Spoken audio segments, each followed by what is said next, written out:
What's news, Artifam? This is Artifact News coming to you with episode number 22, shipping season. Here we are. We made it. Clone-tober. Every Clone X fan's favorite month, right? Always something cool happening in Clone-tober. And it's also known as Uptember in the cryptosphere. And I don't even know what it is. It's just got that energy to it, just like the holiday season's about to begin, you know? We got Halloween around the corner, the Christmas, and just New Year's. Everybody, that energy just starts happening. And man, Bitcoin's already ripping. We got shipping season coming in for Artifact. And wow, shipping season's going to be huge. I think they're finishing up, or they pretty much finished up everything with the Cryptokicks in real life. Not only did they deliver the shoe and ship the shoe, but they also shipped an app, which is amazing, right? But then the Air Force Ones, which I know everybody's waiting to see those. And I'm telling you, I got to unbox those defaced space strips. And you're just in for a treat if you have not had a chance to unbox some Air Force Ones from Artifact yet. Because they are so crispy. I mean, that's just the word that comes to mind. Because when you open that box, just everything, you know, at least with those space strips, everything was like perfect. And it really kind of blew my mind. And I think it's going to blow the community's mind too. So, especially with all the colorways and the DNA variants and everything, man, that is just going to be so much fun to check those out. But also, we have the Cryptokick Genesis, which I don't know that they're going to be shipping those anytime soon. But they could be shipping some of the information that we all have. You know, answer to the questions that we all have, which is, you know, how much is it going to cost? When are we going to see them? What types of functionality does it have? Got a light up swoosh? I don't know. Like, what does it get involved? Is there any mint vials involved? Like, how is that all going to work with augmented reality? A lot of questions. So, you know, there is I think it's October 3rd that we're going to have a sneakers live event. I think it's wishful thinking to think that there's going to be anything that has to do with Artifact there. You know, it'd be great to see some prototypes of the Cryptokick, maybe some advanced prototypes. I know that Zap at one point did say that they had finals. It was in a response to a tweet where he said, you know, the finals are, and then he had like this exhausted face, and it was just like, claiming that they had finals. So I don't know, maybe we could see something like that at the Sneakers Live. I wouldn't bet on it. I think it's going to be more with Dot Swoosh and R Force One, possibly with a forging event for R Force One. Who knows? I don't know. I don't even want to speculate too hardcore, but that's something that could be happening, which could be pretty cool. But also, hey, as you can tell, I got my Clone X LA jersey on at the moment. Repping the family out there, and you know, there's just a bunch of geniuses out there and a bunch of mavens for sure. And it's kind of like what I feel about the entire Clone X community is just a bunch of different mavens, you know, from all corners of culture, basically. You know, what is a maven? It's kind of somebody who gets to some technological progression or cultural progression early. You know, it's like they can almost sense when something new is happening, or a shift in paradigms, or just new information is on the verge of emerging. That's where you're going to find the mavens. And we have those in Clone X all over the place, in all these different aspects too, like whether you're talking about video games, or in the footwear culture, from not only design but from collecting, or fashionistas, or people who are like into directing, or writing, or musicians, or comedians, or breakdancers. Like, we have people who are just like on the front lines of all of these different aspects of culture, even graffiti artists and stuff too. Like, it's really interesting when you get a bunch of mavens together from all of these different areas, and like they start working off each other and playing off each other, and just new things kind of pop off, and it just gets really interesting. But that's how I feel about Clone X, and you know, especially like the Clone X LA family too out there. They just a bunch of geniuses, man, that are just working hard and making moves on really cool things. So thank you for this jersey. I really appreciate it. It's got Artifact News on the back. Love it. And yeah, I'm proud of that. So in this video, what are we going to talk about? We're going to get into shipping season, just kind of dive into a little bit about what we know is to come and what we can expect from all of that. And then we're going to do, for the first time ever, a top 10 questions that I have about the ecosystem in general. And, you know, it's a little tough sometimes to kind of broach that type of a subject because it don't want to come off as spreading any kind of FUD or like bringing any kind of FUD or anything like that. But, you know, sometimes you're going to have questions about where we're going in general. And I think it's really healthy to ask those questions, especially if it can be done in a constructive way that can just help open up thought patterns or create a discussion and clear up confusion or anything like that. So I think it's a good thing to ask questions from time to time. And as you know, I'm a gigantic Artifact fan. I mean, if you've been watching any of my videos, you know how much I love this entire community and the development team and just this whole project. So everything I'm going to be saying is just coming from a cool place, just like a loving place where I want to see this team win a championship. I want to see the community win a championship. You know, I almost view it some way, and this kind of started happening before NFTs in general, where I started viewing franchises and development teams almost kind of like I viewed sports teams and sports franchises, where you're cheering them on in the same way, and like they're kind of competing against each other. You know, whether it's like, you know, From Software, Take-Two Interactive, or Nintendo, or Sony Santa Monica, or Bethesda, Activision, Blizzard, Microsoft, you know, I mean, Namco, even some of the old ones like Konami and Capcom and all of these people. It's just like you want to see them win. You want to see them do cool, amazing things. And, you know, instead of like signing a great wide receiver or a great pitcher or something like that, it's like, oh, they got a brand new 3D artist that's super talented, or they got a new sound team, or a new CEO, or, you know, like you start looking at those kinds of signings and like cheering for it in the same way that you would for a sports franchise. So it's hilarious that way. But also just like sports franchises, I mean, if you were to go to Chicago, downtown Chicago, and start talking to some Chicago Bears fans, if you think they're only going to say glowing, amazing things about the Chicago Bears, that's just not the case, right? Like, they're definitely going to be critical. They're definitely going to have all kinds of questions and everything. But, man, they have the Chicago Bears jersey on while they're telling you all this stuff, right? Like, they love the team, and they're there for the team. They're always going to be there for the team, but they're always going to have things they wish the team was doing. And I think it's kind of healthy. I mean, it kind of brings a lot of the fun to the whole thing, you know, because people can get together. They can talk about like these advancements that could be made, or these changes that could be made that would allow us to break through to winning a championship and stuff. And it's just like all of that kind of tactics and strategy and stuff that just kind of make it fun to like share these ideas and these concepts. So anyway, I'm going to be asking these questions. There's like 9,500 clones out here, and I'm sure, you know, there's a lot of us out here that are very vocal and active, that are super positive all the time and stuff. But, you know, I know there's like within that whole 9,500 community, there's people that have questions. And I think a lot of these questions I'm going to ask, they probably have those same questions. So I'm going to ask them.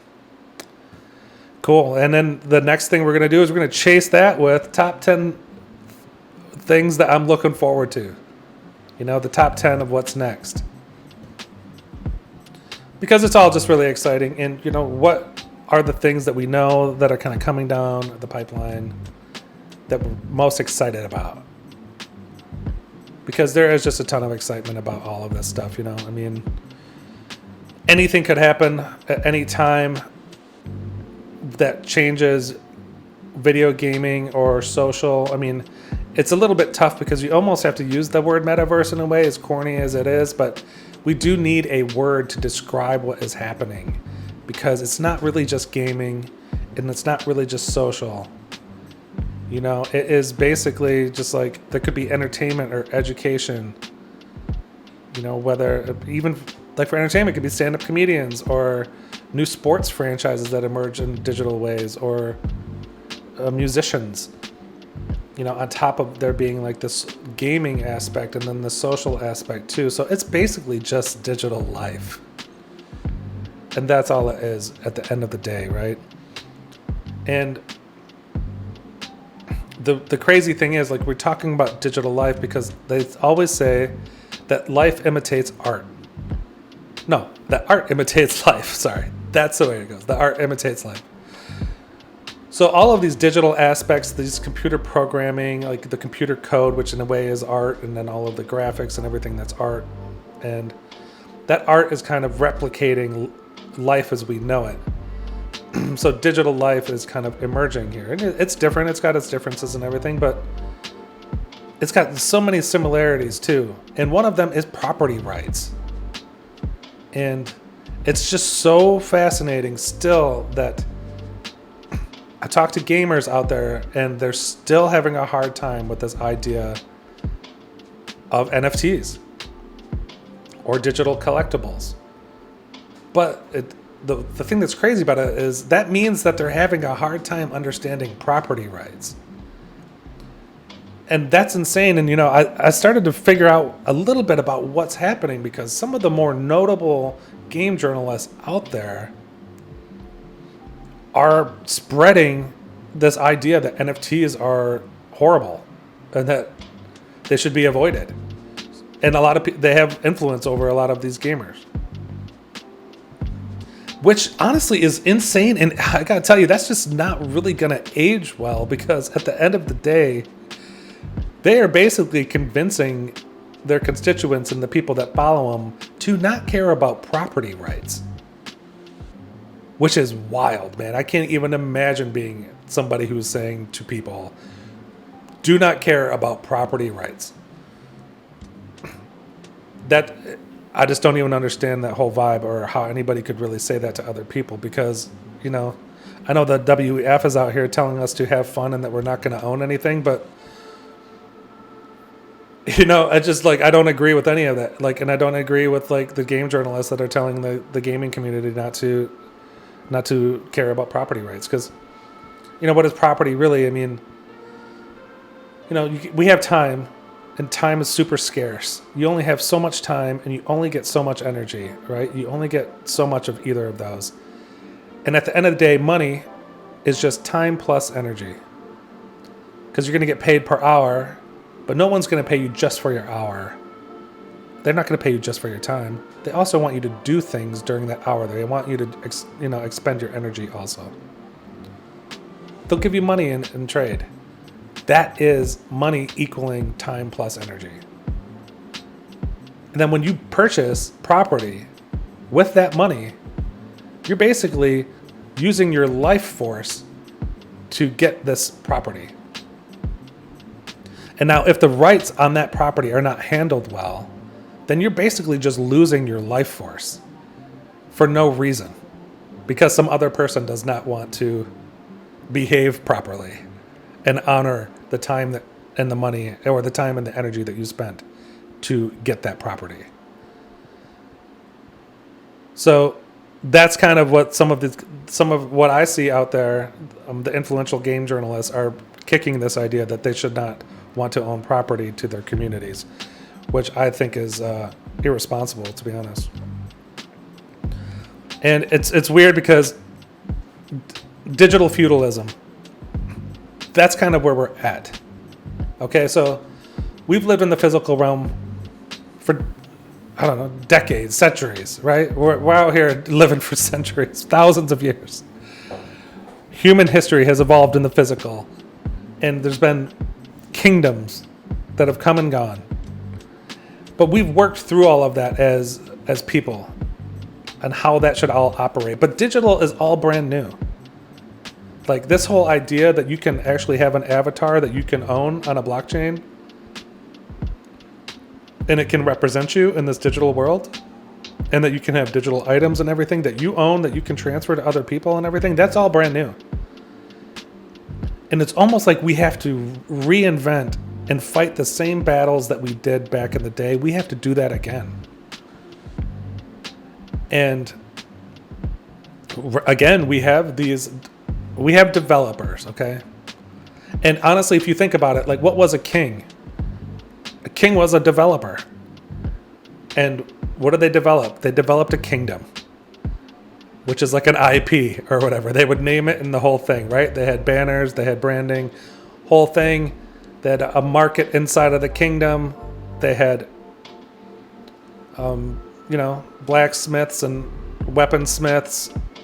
They had animal breeders and farmers and all of this stuff to contribute to this development. And if you ever hear VCs talking too, it's like, hey, does your business have a moat? They're basically talking in the same kind of feudal way, which is, does your kingdom have a moat to keep out people from invading your kingdom? Which in business is kind of the same type of vibe, basically, where it's like, do you have something that can prevent a hostile takeover, or something that from people from just taking your IP from you and stuff? So it's all very similar anyway. And, they developed these kingdoms, and then people came to the kingdoms because they wanted to enjoy whatever the king and their team of now nobles were able to develop. So let's say like Fortnite. That's a lot like Fortnite, right? Like Tim Sweeney and the people at Epic, they put a ton of work in, very complicated work, to create this huge kingdom called Fortnite. And then we come there as the subjects that are working to keep that IP alive, because if it wasn't for us showing up and providing the competition, there would be no Fortnite. But there also would not be no Fortnite if Tim and all of their people did not create that kingdom. So we're here. But now, you buy items, you buy skins in Fortnite, and guess who owns those? Epic. They own them. The king does. The kingdom. You don't own your avatars. And honestly, that doesn't make any sense. That's not how that should roll, because you spent your time and your energy, aka your life force, to procure a digital item, and that digital item should be yours. But it's not. It's the kingdom's. That doesn't make sense.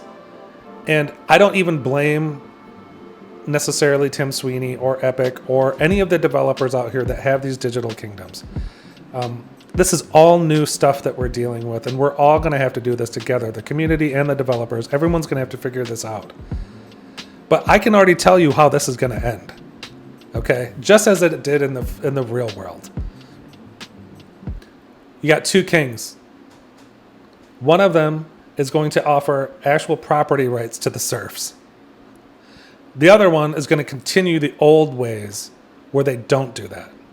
And they just take everything from the serfs. The serf doesn't own themselves. They don't own any of their land. They don't own any of the stuff that they make in the farm or anything that they do.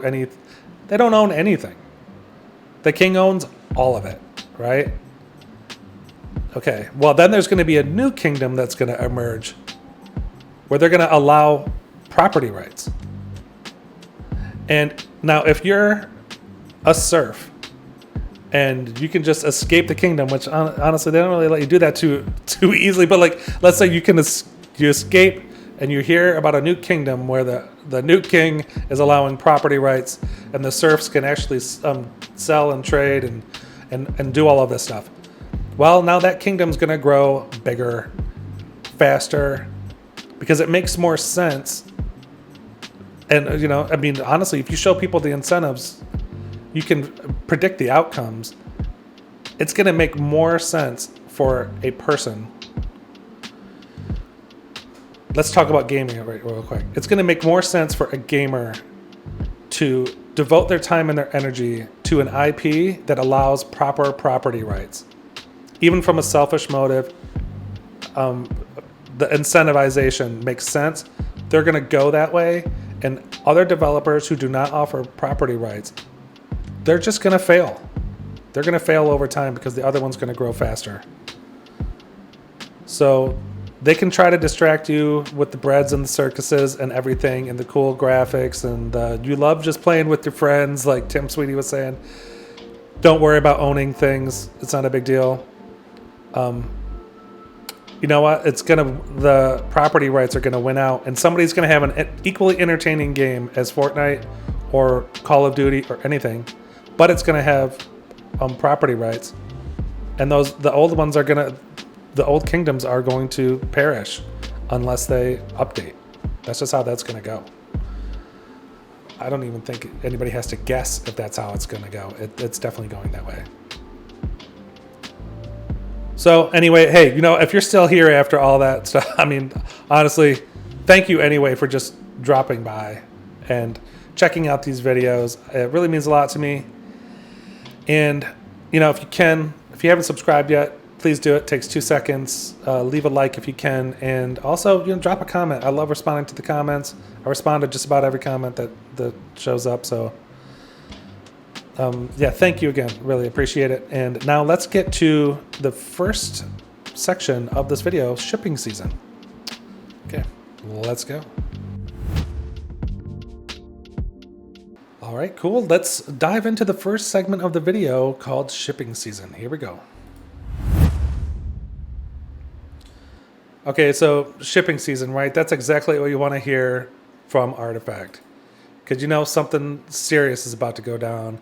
And some high quality goods are about to be shipped all over the world. And, the first time I actually got my hands on some high quality Artifact goods was with the good old defaced Air Force Ones, space trips. And I'm just looking at this right now. It's so crazy how on point that 3D model is, because it looks exactly like the shoe, like precisely, even down to the feel on that leather.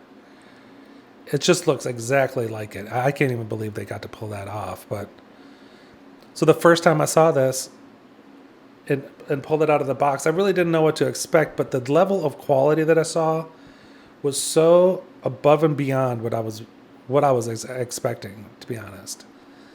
Because having this digital, I had seen this so many times and just like freaking out about when it's finally going to get delivered. And when it did, and it looked exactly like that, and just everything was just spot on, tight and precise and just crispy and just perfect. I don't know.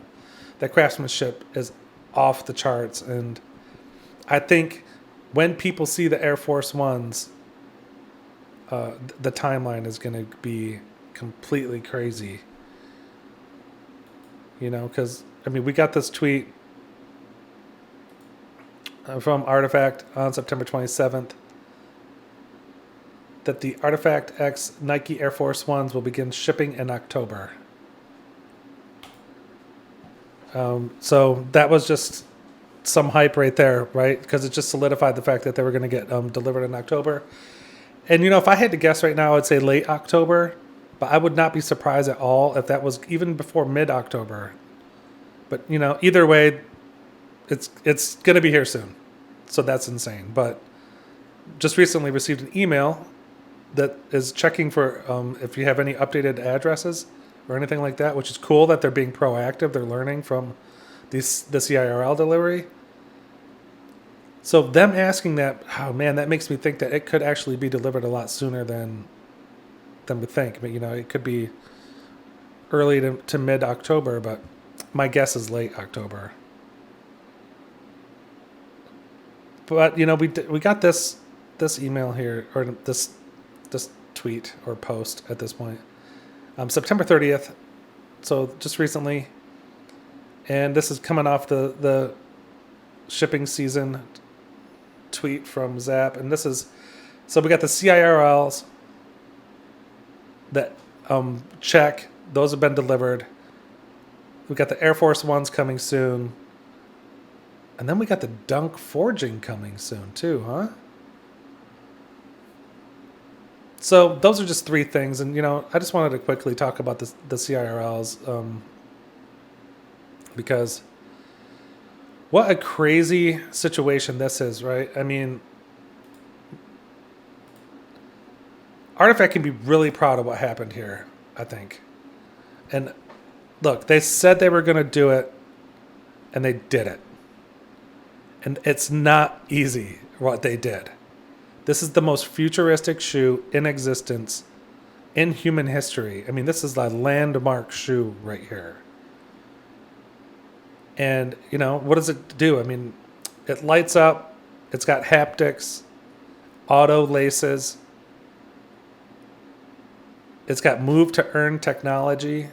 It has a lace engine inside of it that is housing the move to earn technology and also the auto lacing functionality. Also, it's blockchain enabled, so it's got provable provenance. I mean, honestly, I don't even know how in the future people are going to even continue to buy shoes if they don't have provable provenance. Because if you've been hearing lately, if you're trying to buy off of known resellers like StockX and stuff, they're getting fooled all of the time. And they're basically helping to resell fake shoes to people. And so, if you can't trust the brilliant people over at StockX to get it right, whether or not a shoe is fake or not. I mean, who can you trust? I'll tell you can trust. You can trust Artifact. Because their shoes are verifiable on the blockchain. Which means if you're buying something that it's legit, it's actually from Artifact. And I think that's just going to change the whole game. I can't even imagine buying shoes if you're a collector at this point that don't have provable digital ownership or just provable ownership. I mean, how are you going to plunk down $100,000 for shoes unless you can 100% say that they're real? And, people are getting so good at faking, especially something that costs $100,000. People are going to get so good at faking that it's going to be really hard to distinguish what's real and what's not. So, I mean, if you're really going to spend $100,000 on a collectible shoe, it's going to be something that is provable on the blockchain. And that's what the Cryptokicks are, right? So, yeah, Artifact said they were going to deliver, and then they delivered. And, hey, there's other projects out there that are doing that too, but they're delivering a t-shirt or a hoodie or something. I mean, and they're high-fiving each other. I mean, this is the most futuristic shoe in the world. And Artifact's delivering that. So they're leading on several fronts right there, And oftentimes, there'll be people talking about what is the best NFT project out here, and they won't even have Clone X or something listed or something. And it's kind of funny to me. I think it's just because they're so far ahead that they're impossible to catch up with or to keep up with. So people just want to act like they don't even exist sometimes, just to try to keep them out of the conversation because no one else can do this. And this is just kind of the beginning of this whole thing too. And it's a landmark shoe that is the most futuristic shoe in humanity. However long humanity's been around, this is the most futuristic version of a shoe. And Artifact did it. So I'd say shipping, complete, check mark, well-deserved, team, crushed it. They should be very proud of themselves. The other part of that is the Air Force One getting delivered soon. Right? And I mean, these shoes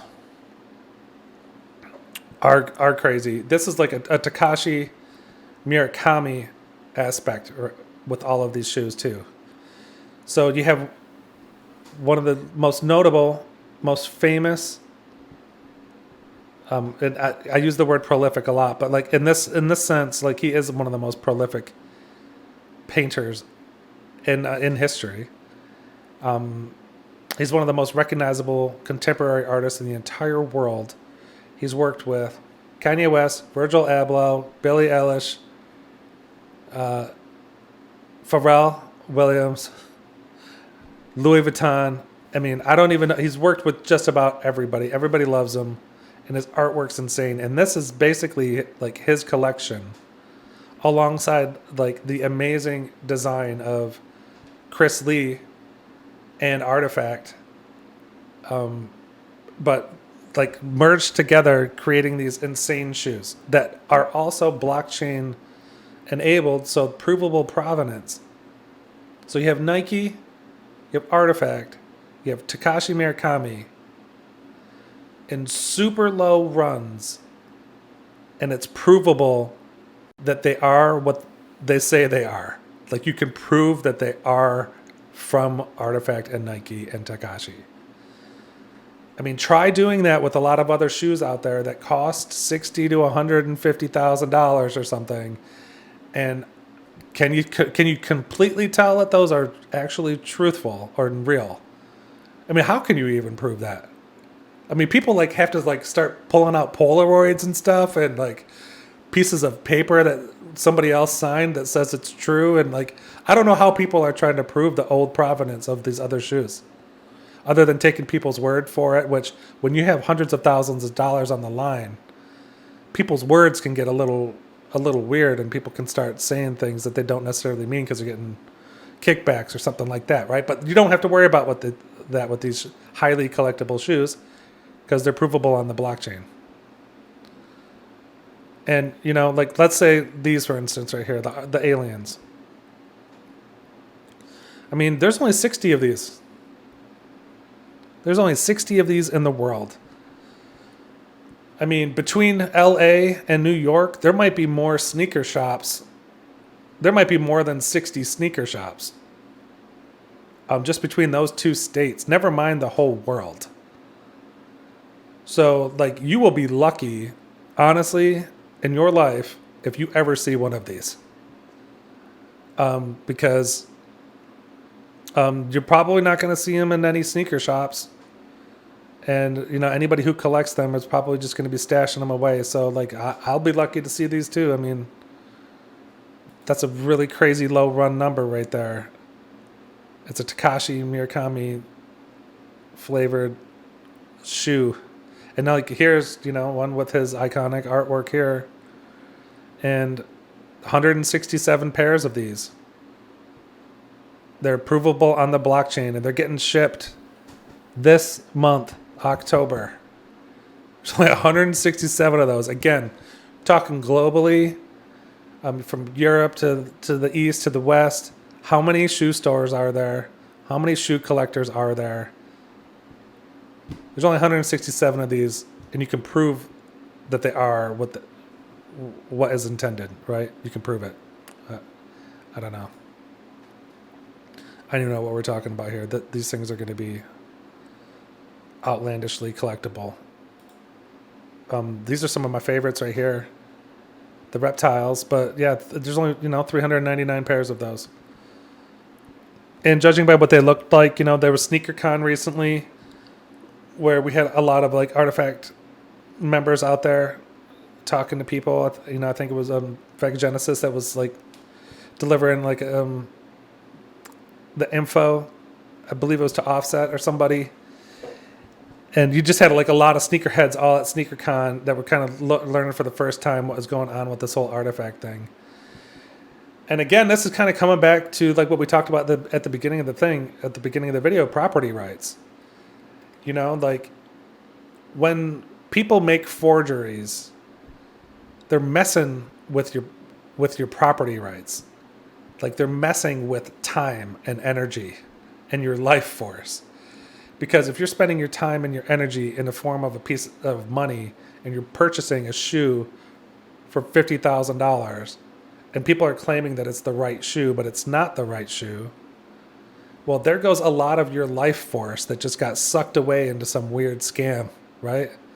But when you have actual provenance and it's provable and it's on a blockchain, it just helps protect your life force, like your energy, your time, the things that you should cherish almost the most, is because that's all you got and it's scarce. So anyway, they're going to ship these soon, shipping season, and they're going to be super highly rare shoes that protect your life force and your time and your energy.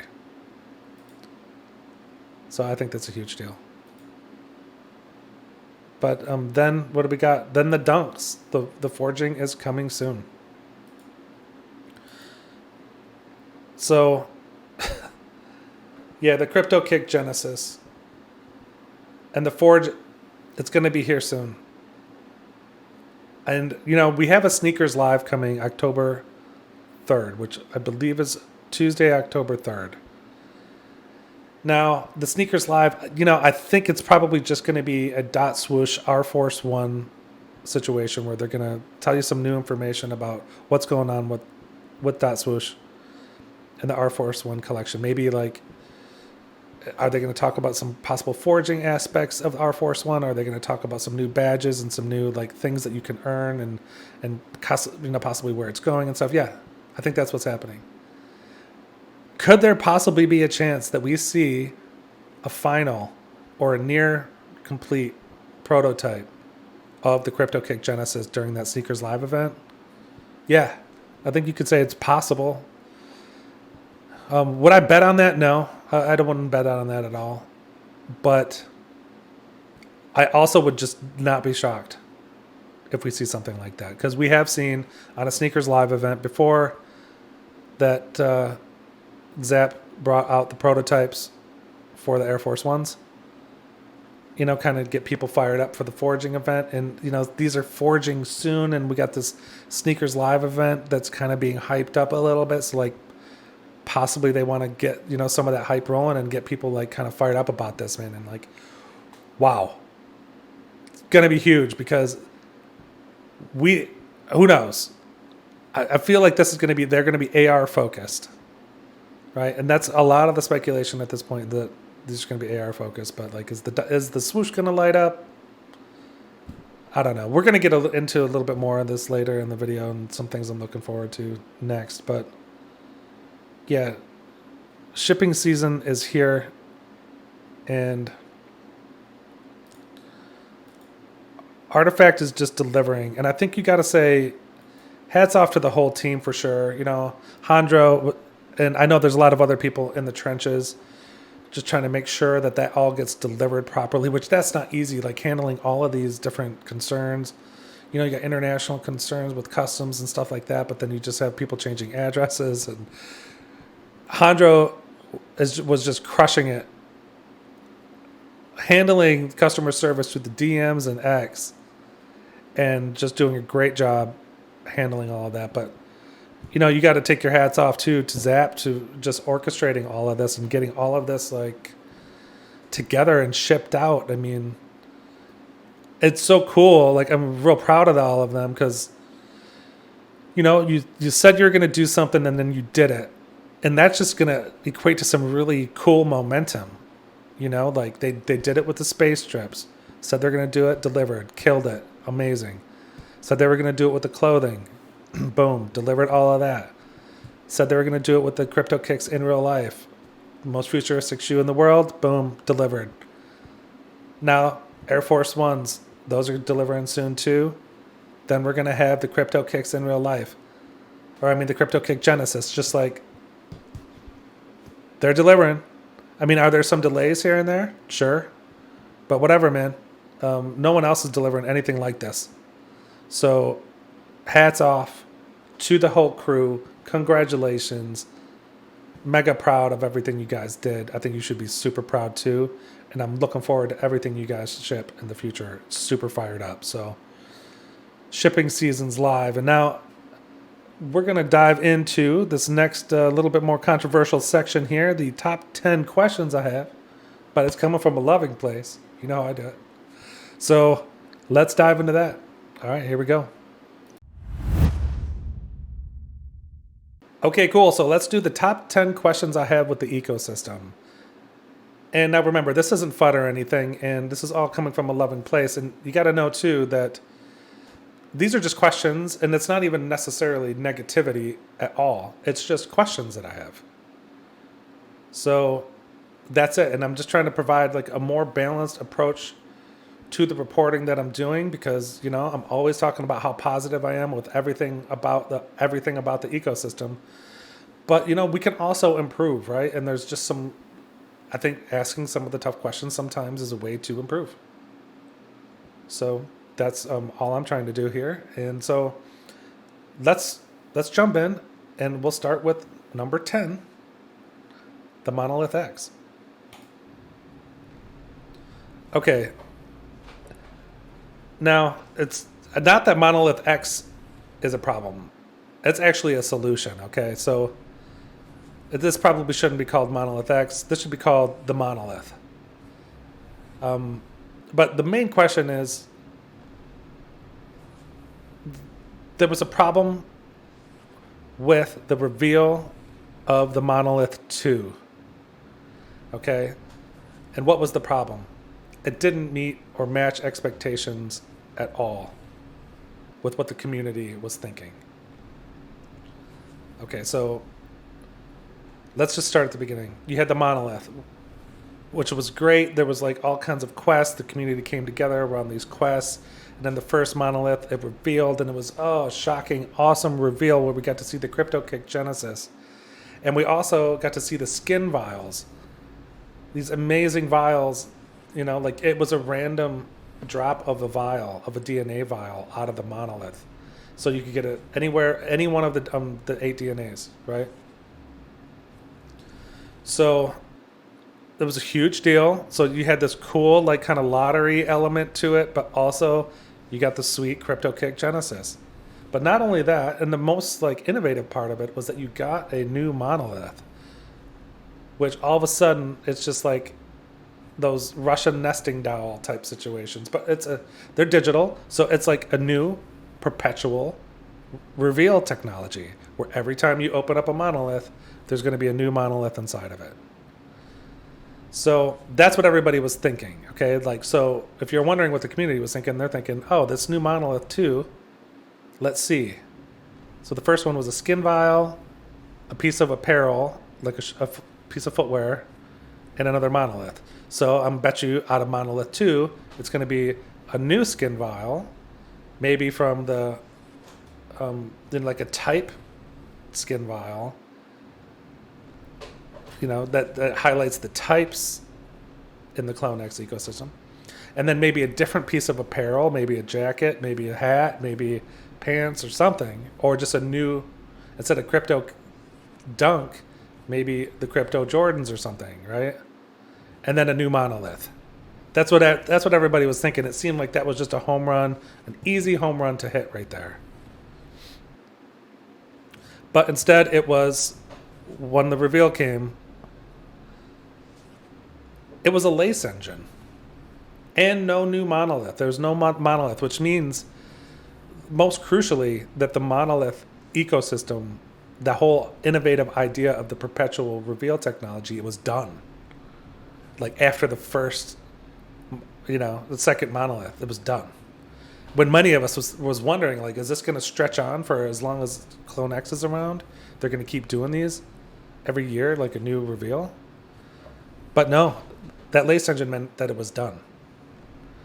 And so it was just shocking. And what was the lace engine? It ended up being basically a coupon for a discount on the Cryptokicks mint.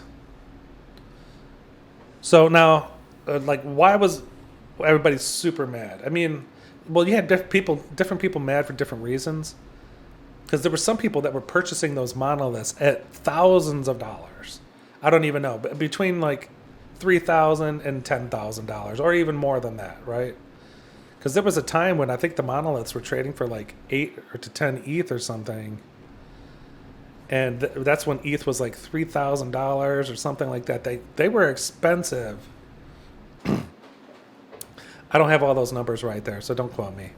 But what I'm saying is they were in the thousands of dollars at one point. So for the result of the Monolith 2 to end up being a lace engine that was a discount of I forgot exactly how much the discount was. It was between $400 and $700 discount on the Cryptokick in real life or something like that. That just didn't make sense to those people that had purchased monoliths hoping that it was going to be a perpetual reveal technology or something cool. Instead, it was a coupon that was way less than they paid for the monolith. So that didn't make sense for those people. So they were absolutely furious. Now, for the people who got just airdropped the monolith and then, like airdropped monolith 2s and stuff like that. So, like, why were they mad? Because they're not really out money, really. They were just mad because it's just a disconnect between them and the founders. And that is like something that was kind of like sweeping through the NFT ecosystem, where there's just disconnects between the founders and the holders, the collectors. So it was more of a disconnect. Like, wow, do these guys even really know us? And this is kind of far off here from what we were expecting. Like, what's going on? So back to the question: how did it happen? That's really what everybody, I think, wants to know. And why do they want to know that? Because what, do they want to mock the team, or do they want to like be in a punitive direction with that? I don't think so. I think you'd want to know how it happened, just because. First, like, is it going to happen again? And sometimes there's a risk where like it's hard for somebody who broke something to then fix it, because it's hard to change your frame or your mentality, you know what I'm saying? So it's hard to fix old problems with the people that created those problems. So it's like, are the same people that made those decisions, are they still making decisions? And if so, are they being checked? Okay, so that's one thing, but then it's just also like how did they make that decision, or why? Because they should have known, or like if you're plugged into the ecosystem or paying attention, you kind of know what everybody's thinking, which is, it seemed like a home run. Like the ball was just on the tee. It's like, just hit this ball out of the park. It's easy. Make those things, crypto Jordans, put a mint vial or skin vial in there, and home run. Everybody's going to love you.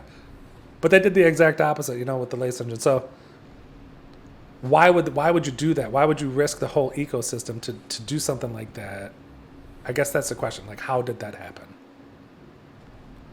So now, for me, honestly, like, they made it up by delivering the Monolith X, because we're kind of right back to where we were now. Like, we got the lace engine, which was a discount on the Forge for the Cryptokicks, and now we have the Monolith X, which I think is better branding. So we're just kind of right back to where we were, and that's why the question, how did it happen, matters, because we just hope that, like, it just, like with the Monolith X reveal, that it maybe it doesn't happen again. So like, I guess it's just, that's that question. All right, so okay, and now for number 9. What happened to Staple 2.0, the Fewo world, and the TikTok Ether high tops? So there was a point where, the Staple, I think we all remember the Staple Forge with those amazing, like, artifact Jeff Staples, super cool shoes. And, there was a lot of talk that there was going to be a Stapleverse 2.0. And here's, I believe this is from, this is from Discord here. This is at GHMC asking, Jeff Staple 2.0 expected in January 2022, question mark? And then there was Zap saying, you can't rush greatness. And then 2022 date to be confirmed. This is in 2021 here. So this is probably, I think this is pre-Nike. And, there was Stapleverse 2.0 that was going to come. And there was a lot of hype for it. And people were really excited. And, Jeff Staple, like, with the pigeon dunks, and like, are they gonna do an Artifact Nike? I mean, yeah, Artifact Nike Jeff Staple dunk, or like, I don't know. Is that just over with? Like, is because the Nike thing happened now no longer any more work with Jeff Staple? You know, I know Jeff Staple was doing work with Crocs and with like other different brands and stuff, but gosh, it seems like it would make so much sense for Jeff Staple, Artifact, and Nike to do a really cool shoe together. So Stapleverse 2.0 would be completely sick, right? So that's just a question there with the Jeff Staple, but then also with like the TikToks, the Ether Highs, like with FNK Meta, and like these shoes are super cool looking, right? There's only 50 of them, which means they would be more rare than the reptiles, and they look really sick. And it's, you know, Ethereum, TikTok, and Artifact, and Nike, and FNK Meta, like all of that, like into one shoe here, which would be pretty sweet. But we have not really heard anything about them in a long time, and these were supposed to be forgeable too. They're supposed to be a physical and a digital. So yeah, what's going on with the TikToks and then with the Fewos, right? Like I asked this a long time ago. Drip Lord Zap Show. Maybe see a double logo forging for the Ferocious and the Jeff Staple kicks. Also, as a side question, there's only one drip that did not see a forging, the Fewo drip. And, you know, like, I know the holders of these pieces would love a hint as to their forging futures. So we've saw, like, with Fewo, going with Adidas, you know, then having some problems with Adidas over some allegations or something. But, like, you got Staple, and then you got the Fewos, the shoes, and then you got that Fewo drip. So all of the space drips except for the Fewo drip got a shoe. And you know, a lot of the people that had the Fewo drips were like waiting for Fewo World to come through for like the second forging of the shoes or whatever. Now, to be fair, like it if you did own those, any of the Fewo stuff, like you did get a discount for forging for Fewos, which was pretty cool. But like, it would just be so sick to get like a Fewo Artifact Nike shoe double logo Fewo version. Oh man, that would be so freaking sick. I really hope we see that. And the Staple also, like those would be just so great. And they honestly, like, they should be, just because like Fewo and Jeff Staple's history with Artifact and how they like help spur this entire movement and everything. So yeah, number 9 is what happened to Staple 2.0, the Fewo Artifact second forge, but also the Fewo drip, and then the TikTok Ether Highs. So that's number 9. Okay, now we go to number 8. How is Artifact going to prevent the move to earn from being scammed and turning into scam to earn? So, you know, move to earn, we're all super fired up about it. I am, really. And this is not negative about move to earn at all, because I have no idea. They might have some brilliant like mechanic or some really great way to prevent any kind of scamming going on here, and that would be amazing. And I do not doubt them or put it past them that they did come up with something sweet. Okay, but now, like, as somebody who has played video games my whole life, and I've seen people try to prevent a community from scamming a game, and it's really difficult. Like, especially when there's rewards on the table, real life rewards. People get real creative, and they're so freaking smart too. Like, they'll figure out any kind of method, and you just can't see half of the methods coming, you know? Like, let's say like the raids in Destiny, you know, it's like, granted, there's like 40 million people playing, so it's a lot harder to protect against 40 million people's thoughts and ideas than it's going to be for anybody who owns Cryptokicks, you know, like there's not very many people that own Cryptokicks, so it could be easier. But people are inventive, man, and like I know a lot. I've heard people like I brought this up before, and I've heard people say, "Oh, don't worry about it, they got it covered." I'll tell you, like, you'd just be so surprised at like how people can figure out ways to just outdo the meta or create a new meta that's hard to keep up with, or just out invent or whatever. Like I'm sure like as gamers they probably understand this, but I don't know. It's really hard to keep people from cheating, and especially with move to earn. I mean, like, you know, someone is just gonna, if that thing's just moving all day long, and you know you're gonna have some engineer or something that's gonna create some system where it's just hitting all day long. I mean, how are you gonna stop something like that?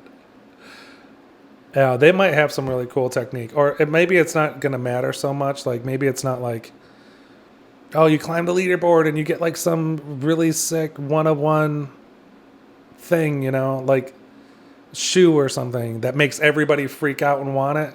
Maybe it's not going to be that. Maybe it's going to be like, hey, as long as you move your feet 2,000 steps per day, you're going to be in the running for a raffle to get something cool. But man, if you do leaderboards or something like that, you're going to have people either coming up with like some robotic actuator that's just pumping the shoe nonstop, or you're going to have people with 10 family members taking shifts and everyone's just going to be passing it down. Or, you know, some people are going to walk on all fours and have 2 different pairs of Cryptokicks going. People are insane and they'll do anything, okay? And it's like hard to predict what they might do. But like, check this out. So Call of Duty, right? Like, we used to play a lot of zombies or whatever. And we were pretty good at it. And we always wanted to see where we were in the leaderboard. And it would be a big deal if Call of Duty could have like a legitimate leaderboard. It would really make their product a lot better. But they can't ever do it because there's always just some scammer scamming the whole situation to death. And it's like within 5 minutes of the game releasing, somebody's already figured out some insane bug and there's no way to keep up with it. So like if you haven't played really competitive games or played a game that has a really competitive community, you got to be really careful with these kinds of games being completely co-opted by scammers. So I'm just wondering, that's my question, how are they going to prevent people from scamming this system? And I asked, hey, listen, they probably have it figured out. So I'm not saying they don't. Okay, don't think I do. They probably have it figured out, but that's my question. So, all right, let's move on. Okay, now let's move on to number 7. Where's the Artifact app? Okay, first I want to give some props to Johnny for breaking the Cryptokicks in real life app live. That was really exciting, right? When he dropped this, like it was like, oh my god, dude, run to the app. And everybody was checking it, and it's super sick and well designed and everything. It even has Artifact News on there, which is awesome. But it's good. I mean, not my channel, but it's got news and it's got some other stuff on there too. So cool, great app and everything. Loved it, and you know, it's available on the Google Play and Apple App Stores and everything. So it's like really, really sweet. Merging worlds. I mean, you're able to adjust the Cryptokicks. I mean, laces, lights, you know, like, man, changing the light packs or selecting the right fit for every situation. And you can have custom fits and everything. So if it's like I'm playing basketball, boom, I'm just walking, boom, I'm just chilling. You can do that too. So highly customizable craziness, man. And but then there's the knowing what's going on in the community and everything. But then you also have this, which is pretty interesting now. And this leads more into the question. Have your inventory always at your side. The inventory is in a different font, meaning to highlight inventory, meaning we're highlighting inventory. You're in an app. The app is called Cryptokicks app, I believe, right?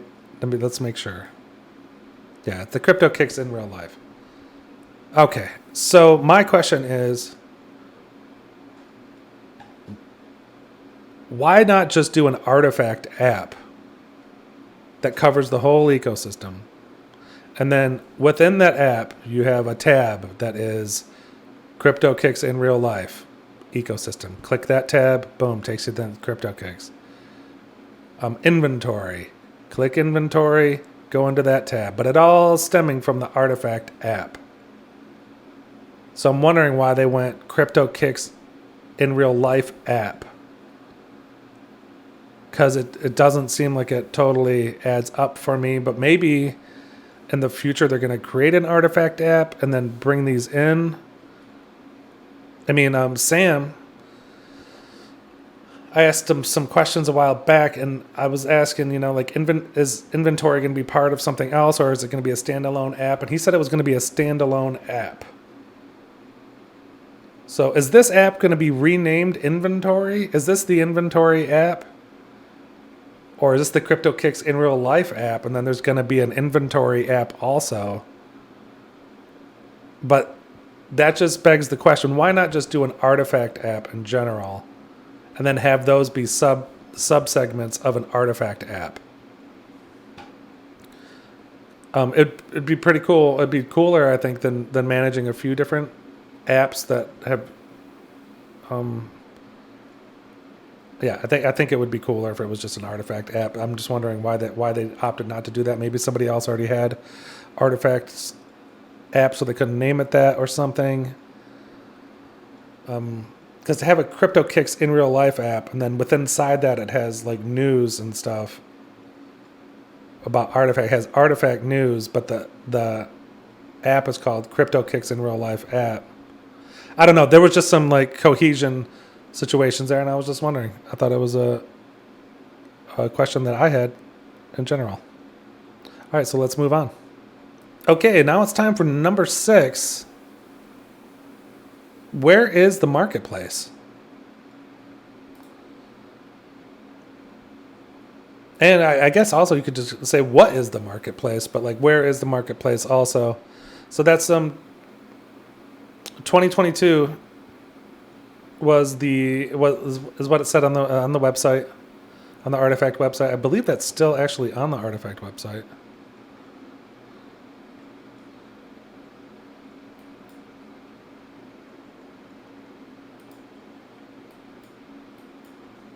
Yeah, it's still here. But 2022 wearables marketplace, and I know that they're doing a revamp on the website soon. So like whatever, I'm not even saying that anything about that. I'm sure the website revamp's coming soon. So yeah, I mean, 2022 wearables marketplace, and I'm not even sweating them about this because this is not easy, right? Like, oh man, I can't even imagine like what is involved in like trying to allow people to sell different things and making sure that there's no scams or nothing weird technologically that people can get have their stuff stolen or anything weird. So I mean, a marketplace definitely like high security concerns, but also just like, what is it going to be too? I mean, are you going to allow regular creators on there, or is there going to be a vetting process where it's like you got to fill out this paperwork and then you can be a creator that can sell things on our marketplace, or is it just going to be just an artifact marketplace? And, I mean, how's that going to look? Is that going to have its own app too? Or is inventory? Gosh, I believe Sam said it was going to be part of inventory, possible. But anyway. So, it's a place, like, what do they say here? It's a place to customize your clone, get new wearables and drops, and trade with clone friends. So it's a place to customize your clone. That sounds like inventory. So maybe inventory really is just going to be the marketplace also in some way. So that's going to be cool. I mean, I can't wait. I mean, this is a really huge part of this whole thing. And it's going to be a really big deal when it lands just among the NFT community in general. And, hey, this is going to be a way, if they really wanted to, that they could just kind of freeze out Blur, OpenSea, and all of these other marketplaces. They could just keep it really bespoke inside, and it's like, hey, you want Clone X's? You come to this store over here. This is where you trade them. And they could maybe offer rewards and do some other different things that they can't really offer with the OpenSea and stuff connections. And one more thing is that Sam was saying that the mouth, the eyes, and the hair may not be changeable. And I believe he was pretty firm on that they had no plans mentioned so far to allow those items to be sold or traded. And I gotta say that might be a tough decision. They might want to. They could rethink that one, just because like the hair alone, right? Like there's a lot of hair artists out there that might want to create really cool hairdos or something like that, and that could be a whole huge market. Maybe the eyes keep the same, maybe the mouth or something like that, but hair. I mean, really, there's a lot of creators out there. I mean, I bet you there's a Grand Theft Auto online marketplace for hair. I bet you there's a lot of money traded in hair. And I don't know how you figure that out. I don't know what kind of market research you got to figure out to see what kind of hair economy is going on over Grand Theft Auto. But I bet you if there was somebody that was amazing at doing really cool hair cuts, they could probably be a really big marketplace for that. And I think people would probably like to have a few different haircuts too. So I don't know, something to think about. Anyway, where's the marketplace? And I guess also what's going on with it. Okay, so now let's move on. Number 5, the drip token. Are we going to see a drip token in the future? Now, man, I bet you right now there's a lot of people that have some ruffled feathers, because for some reason, when I bring this up, I get a lot of people right away that jump all over it and say that it's not going to happen. And generally they'll tell me like Artifact has already said no. And honestly, that's just not true. I'm not saying that Artifact won't say no tomorrow, or that they just definitely aren't going to do a drip token. They could come out tomorrow and say, hey, anybody who thought we were doing a drip token, you're crazy. We're not going to do it. Okay. But they have not said they're not doing a drip token ever yet. They have not said that yet. So anybody who is operating off that assumption is, I believe, incorrect. Okay? Unless they've had private conversations with them and they've told them privately that they're not going to do it. I would just say that publicly, I have not heard Artifact yet say that they will never do a drip token. I have not heard that. But maybe they have. Hey, I could be completely wrong, but I've listened back through as many interviews as I could at this point. And if you can find the interview where they definitely say that they're not going to, please let me know. Because I do think that the one interview everybody is referring to in terms of Artifacts saying that they will not have a drip token is the one I'm about to show you. Just a little clip of it. But just pay particular attention that Zap says there's not going to be a drip token related to the Cryptokicks in real life or move to earn. Specifically, he talks about how it's not going to be involved with those two. Now, he doesn't say there is going to be a drip token, that there's never going to be a drip token. Just says that specifically for that ecosystem, there's not going to be one. Let's listen in. I think another interesting part is the move to earn thing, which I wanted to cover a bit now, because I've seen a lot of speculation on people speculating about drip token and currencies and earning different things through virtual currencies. So I think now's a good opportunity just to clear the air on that and manage people's expectations. So we did look into having virtual currencies at one point, but based on like the market volatility and new regulations, in terms of the Cryptokicks IRL, we're more focused on NFT utility and NFT unlocks in terms of leaderboards and IRL quests, apart from drip token. So I think that's a key moment to sort of explain that. And then, in addition, I think it would be really cool for people to check out on the lookbook just the credits in terms of how many people and how many amazing talent has worked on this project. Even though the distribution and mechanic wasn't up to par with the Artifact brand, I think actually experiencing the product and what we have that we're working on the digital side in terms of the app experience and will go a long way. So just wanted to clear that up because I have been seeing a lot of tweets regarding virtual currencies and people speculating that will be tied. So on that side, we're focusing more on the NFT utility side. Okay, so I think I don't know that there's any way to come away from that saying that they said they will never do a drip token. They were specifically talking about Cryptokicks in real life and Move to Earn right there, and that's fine. You know, I mean, like I said, they could come out tomorrow and say there's never going to be a drip token. My only point is they haven't said it yet. So anybody who's operating off the assumption that Artifact has said there's going to be no drip token, I would say is incorrect. But hey, maybe you have an interview that you could point to, and I will just eat my words for sure. I couldn't find it. I tried to find every interview I could. It took me a lot just to find this interview, because it wasn't too easy to find that one. But also, like, why are we even talking about the drip token, right? I mean, like, it first came out here. This is like in 2021, though. This is like pre-Nike. So, you know, I'm not going to hold anybody to pre-Nike stuff because clearly Nike gets involved. Now there's regulations. And, you know, also SEC stepped up their entire, investigation on tokens that could be deemed securities and stuff. So I can understand totally why everybody would have put the brakes on it. But here's, you know, it's not me saying out of the woodwork that they should create a drip token. It was them saying it in 2021, wait for our token. And that they had been working on it since the beginning of the year. It's been in the works since the start of the year, so early 2021.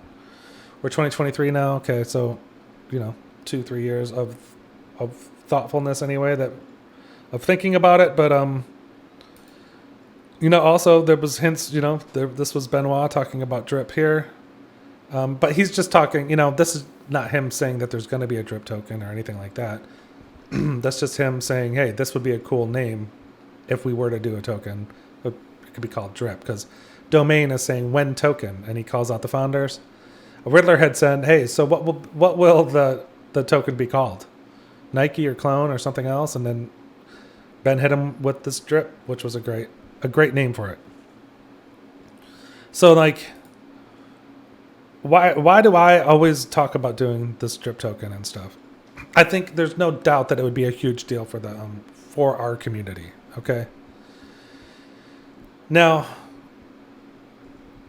I am not saying, and I've said this before, I'm not saying just some regular drip token. Okay.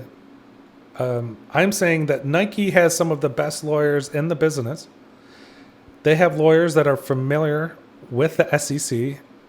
And if we look back through history, how much experience does Nike have with the SEC?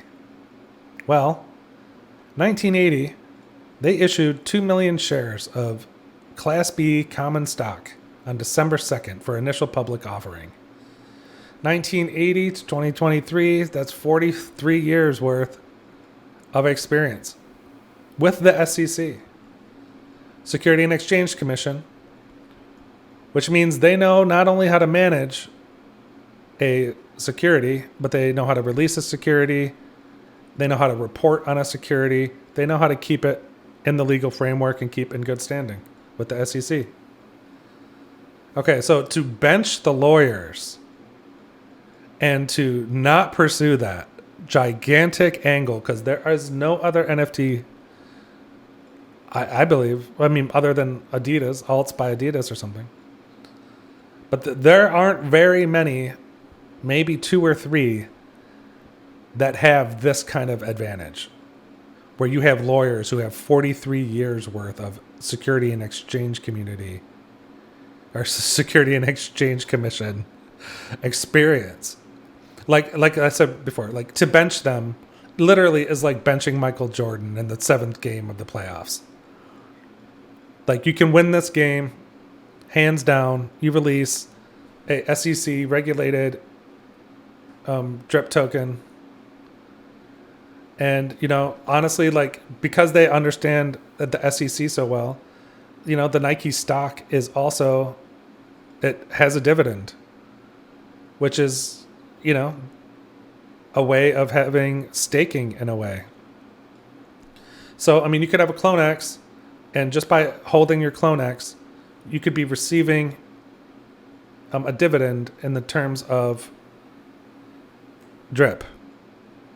Now, I am not saying that the PFPs are stocks. I'm not saying that they're dividends or anything. I'm saying all of this is brand new, and you have lawyers that have 43 years of experience, and to not use them in this capacity, to have the first regulated token, which not only shows crazy leadership in here, but is also going to be amazing for your holders, because I would think everybody's running to Clone X the second they say that there's going to be a drip token, it's SEC approved, and here's the schedule for how it's going to get dropped. I think everybody runs to the thing, and I think that, honestly, like, dude, I'd make a bet with anybody that wants to make a bet. They announced that they overtake #1 spot within 2 months of announcing that.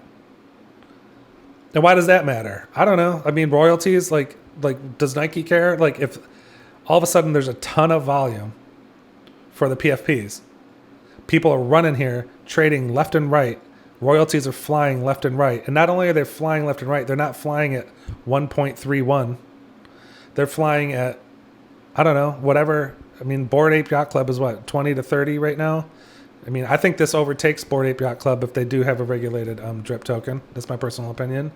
So let's say it's flying at 15 to 20, high volume, 15 to 20 ETH on the trades, and royalties coming into Nike and Artifact.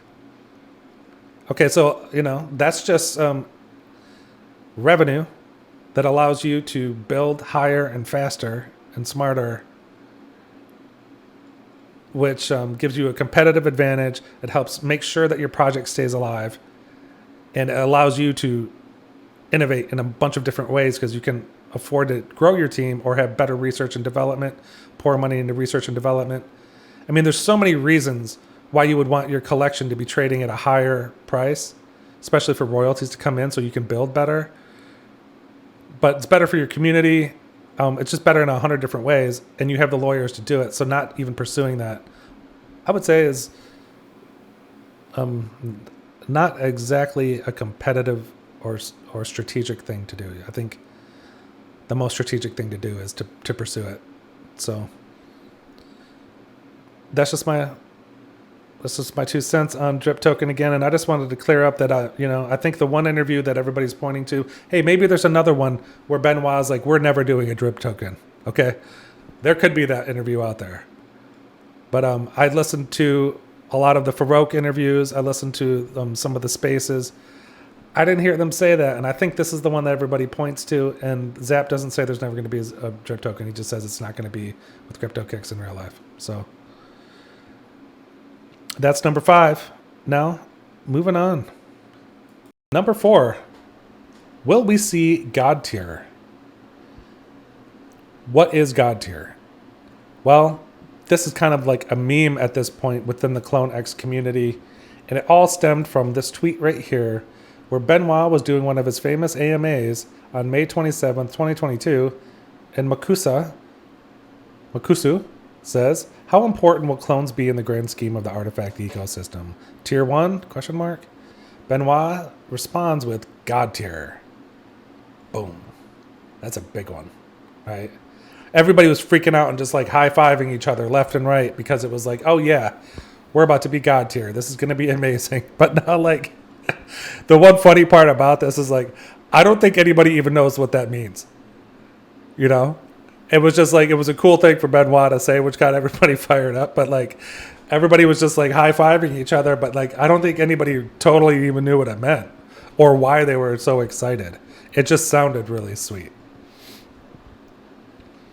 But, you know, hey, look, it has basically kind of been a God tier experience, I guess. You know, like, if you've been in since the beginning, you know, your clone got basically got instantly dropped a space pod, which ended up turning into a loot pod. So you got a space pod and a loot pod. Then you got, the monolith. And then if you reveal the monolith, you got a crypto kick and you got a skin vial. And then you got another monolith too. And then, with the monolith too, you got a lace engine, which was a mint pass and a coupon basically for the crypto kick in real life. And, then you got the Animus egg. And, there's been a lot of amazing stuff that happened. And like based on your DNA, you could also forge Air Force Ones. If you had a rare DNA, next thing you know, you got a more rare piece of clothing or a rare Air Force One. So, like, there's no doubt it has been a gigantic benefit for anybody to own a Clone X from the beginning. So this is really interesting, honestly. Like, I'm not saying this is a negative at all here. This is just a question I think most people have is like, when are we going to see God tier? And gosh, if you really drill down into that, like, what do people really mean? I think everybody wonders what do they mean? What is going to convince somebody like, oh yeah, boom, this is God tier, let's go. What is that moment gonna be like? I'm sure maybe the team's wondering too, but like I'm wondering right now, what is gonna be that defining moment when it's like, man, this is so sick. This is God tier. Honestly, like, I think it's like when the ecosystem is really fully developed out and they grow the ecosystem. That's how you get that God tier vibe, in my opinion, okay? I've mentioned this before too. And I'm not going to get into the full rollout on this, but like I really love the idea of clones being able to make clones of themselves. Right? And I don't know how that system would work. It could work like Axie Infinity, where you get a certain amount of times that you can clone your clone, and then you can sell those. You can sell them, and you can sell them for a lot less money. And what's the difference? And everyone's going to say, oh, it's going to dilute the system. No one's going to. Hey,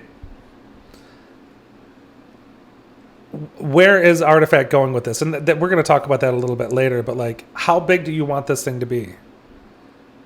I've heard Benoit say before, like, he doesn't want it to be some hugely, 100 million population ecosystem or something, and wants it to be like a smaller one. I don't know why. I don't know why you would put that regulation on the concept. Like, why not just like grow it out to 100 million people? Who cares? Like, you can still have a tiny community within that is super bespoke and God tier. And I think that's how you get to God tier. Is if you do grow it out and it does become some gigantic community. I mean, there's really bad games out there that have like 20 million people playing it. And you're like, how is 20 million people playing this? But there are games out there where they just have these gigantic communities and they're not even like all that sweet. I mean, I would think that Artifact could put together something sweet enough that at least like 5 to 10 million people would want to play that. And okay, so you got clones that can sell clones of themselves. And that makes them super God tier because the clones can't make clones of the, only the Genesis clones can sell clones of themselves. That's God tier. Because now you are growing the ecosystem. The community's growing it too, by the way. How sick is that? Like, talk about, you're not getting dilution from the top. You're not getting dilution from the founders or from the corporate entity or something. The dilution is coming, and there is no dilution, but the growth is coming from the community. There couldn't be a better way to do that, I don't think. Because now the community is incentivized to grow out this ecosystem. And they're selling these clones, and they're making money when they sell the clones. So they're getting hugely benefited from it. Artifact's getting benefited because for every sale of every clone, there's a royalty fee getting kicked back. So they have basically this street team of 20,000 clones that are trying to grow this ecosystem by selling clones of themselves. And you keep selling it. And know what that does is it incentivizes people who are influencers or big parts of the community to continue to do that, because then you have a higher likelihood that people want to buy your clone. It's almost like buying a football jersey from somebody, right? Like the higher you perform or the cooler stuff you do, the more fans you might have, the more people that might want to buy your clone, right? So it creates this really cool feedback loop where like it is a God tier system. And your system can grow huge, but you can still have a really tiny community of people who are considered God tier, and it's a tight-knit luxury situation because they're the only ones that can sell clones of themselves. And the second generation clones can't clone. Who knows? There's a lot of mechanics that could be involved around that, but that for me is God tier. Also, like with Animus, like our DNA or the types or the DNA, are they going to affect Animus, and how and why? And so, like, what is God tier? I'd like to hear what God tier was from each of the founders and see what they thought, and I'd like to hear what the community thinks too. What's your version of God tier? Drop it in the comments. That'd be great. Okay, so on to the next one. Top 3. Here we go. Okay, so now here we are, the top 3. Let's start with number 3. What is going on with the space pods? Okay, so let's just jump into the website. We all know and love the website and the whole rollout, which was so epic. I believe Yarlin was doing the directing for all of it, and it was just so much fun to follow along with and everything. And honestly, like if you remember the 2023 video, if you were here for it, like my prospectus and what I was most excited about, that was our first top 10 we've ever done on this channel. The number 1 was space pods. I was super fired up and super excited about it. I also did say in that video that if Artifact just creates bigger space pods with more places to put NFTs, that it's not going to go over well. And I got to tell you, like, they kind of did that. They kind of made larger, kind of cooler space pods, but there was no other functionality or utility necessarily other than like more places to put your space pods. But granted, like you could do new cool things with like what OnCyber was doing with portals. And then you could like, I have done really cool things with them by hosting parties and, doing shows in them and stuff like that. Like, I'm not saying that like space pods are worthless. I'm saying that there was no like real great like utility that like really made us all freak out over space pods. There was nothing that we couldn't have done in the previous space pods that we can do now necessarily, other than the new stuff that OnCyber's added. Except for incubation and hibernation. Okay, now that was a concept that got us fired up. Like, okay, so what is this going to mean?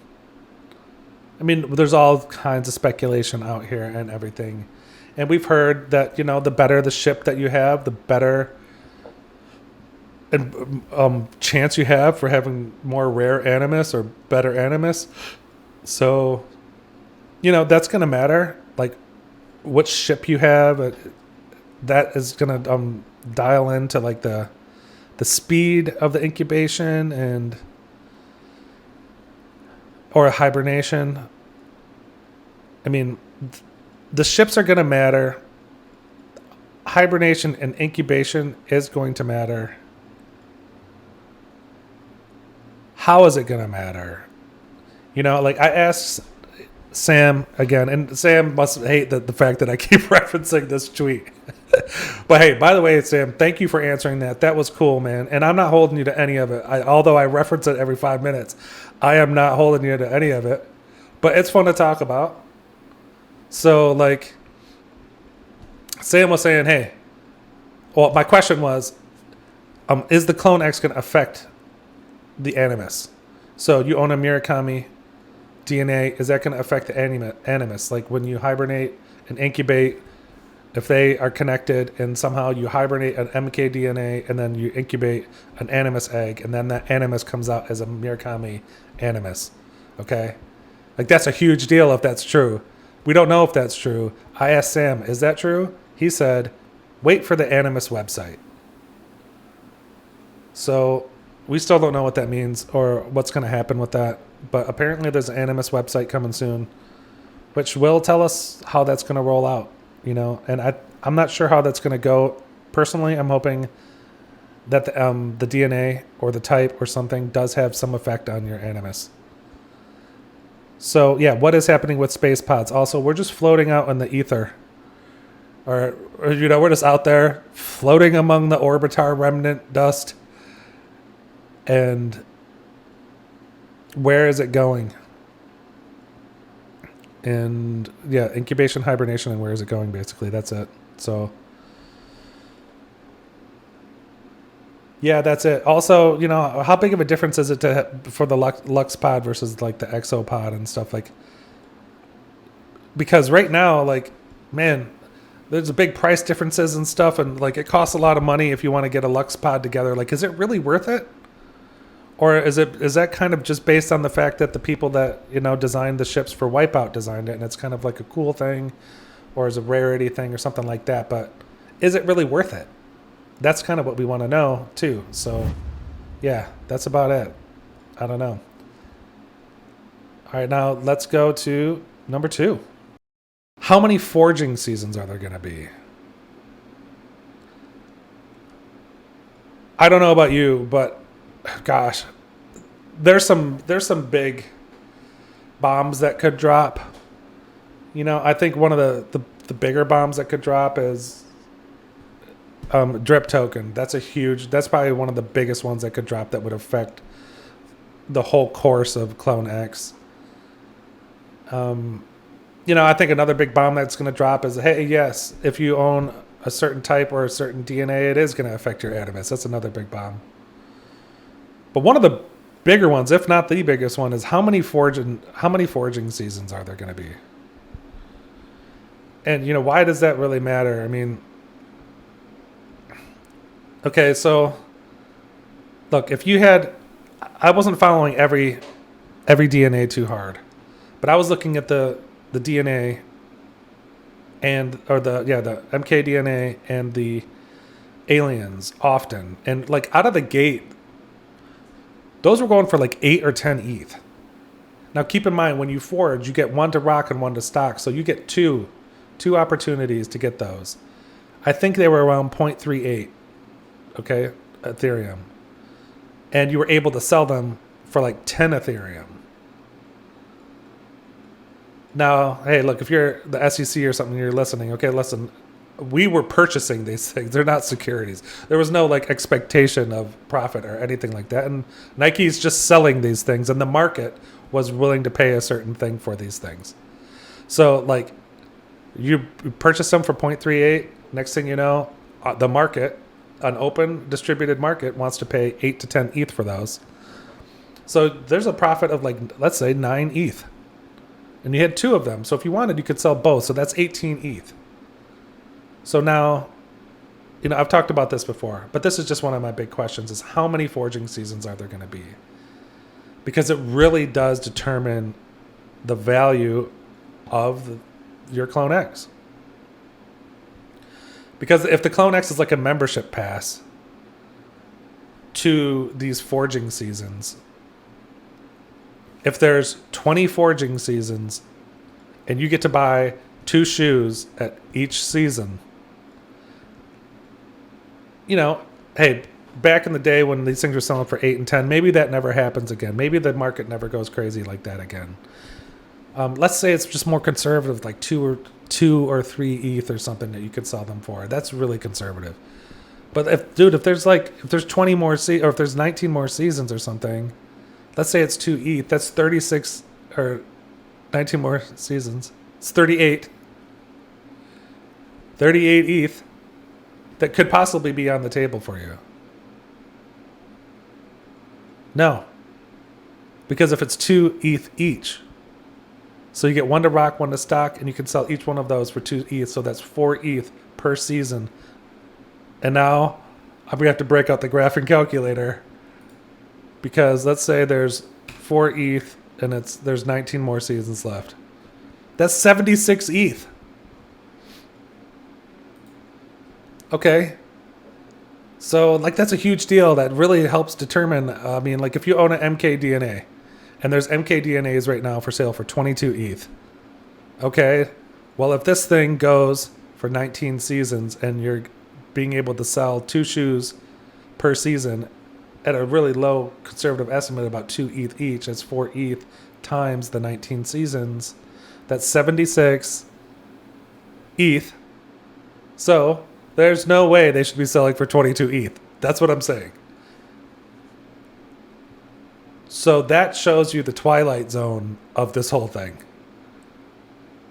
Is that if you know the actual number of forging seasons, then it really helps determine like the value of all of this stuff. Because if there's like if they're undead selling for 8 ETH right now, well, if you get 20 seasons of undead shoes, then that's a huge deal. Because they're definitely not worth 8 ETH then. They're worth a lot more than that. Now, I guess if you were just like to counteract me, and the argument against this would be like, hey man, we don't know how many seasons there's going to be. Right? The robots might take over in season 4. AI, the whole thing might become AI out here, and it's just the Matrix, okay? But like, what is the plan, I guess? And how strong are they with the plan?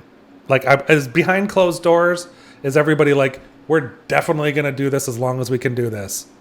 Or is everybody more like, man, I don't know. This is touch and go. Like, I don't know. Who knows what's going on behind closed doors? So I'm just saying how many forging seasons there are is a huge deal for the value of this whole ecosystem. I mean, not to mention that, okay, but also like the type of forges. I mean, what happens if there is the Jordan Forge? You know, this is the Air Force One silhouette. What happens if there's a Jordan Forge? You know, I mean, the Jordan Murakami's, the Jordan Aliens, like Jordan Undeads. I mean, those are going to be crazy. People are going to want those. And they're going to be some of the only Jordans in the world that have provable provenance. So you can know that you're not getting scammed. I mean, dude, what are we talking about here? I don't know why all this isn't happening. And I just wonder how many forges there's going to be. So, yeah, there you go. Number 2, how many forges? And as a sidebar, are any of them going to be the Jordan Forge? Okay. All right, hey, let's move on to number 1. Here we go. Number 1 of the top 10 questions I have with the Artifact ecosystem. Where are we going from here? What is on the agenda and what is the plan, I guess, at this point? And it all kind of started, I kind of started having this feeling or these thoughts when I saw this White Crypto interview. And let's just take a look at that really quick, just a portion of it. So here we go.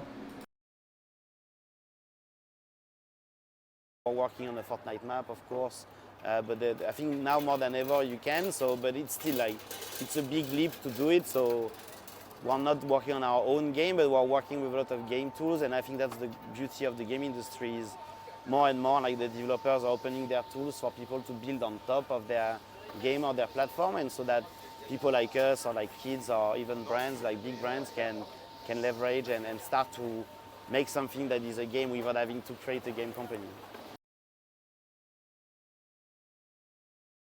Okay, so yeah, I guess right there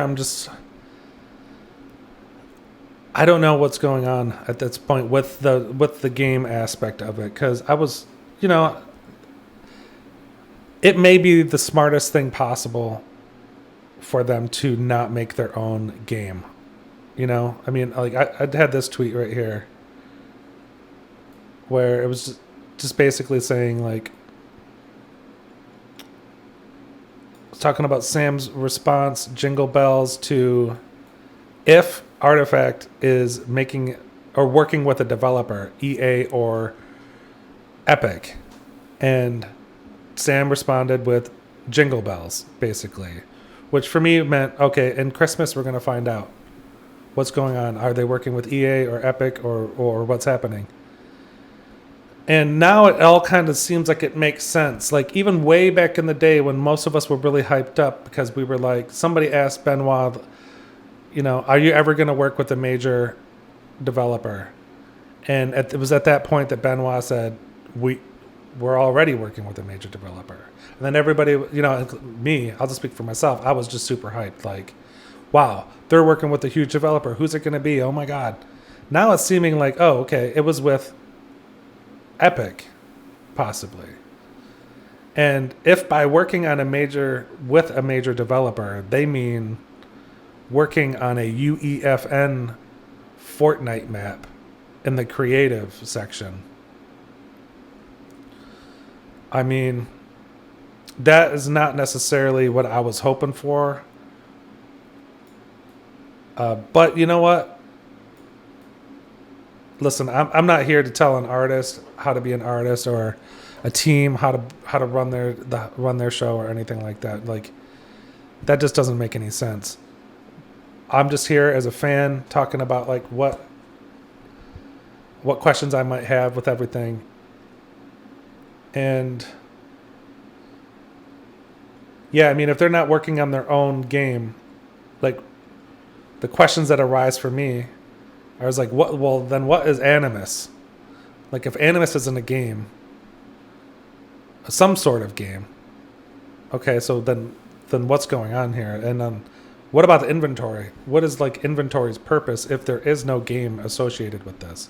Is it just so you can like have your clone there and equip and unequip and like look at it in the standalone app, or does the inventory app tie in with the space pods or something like that? But then also, like, what are the space pods?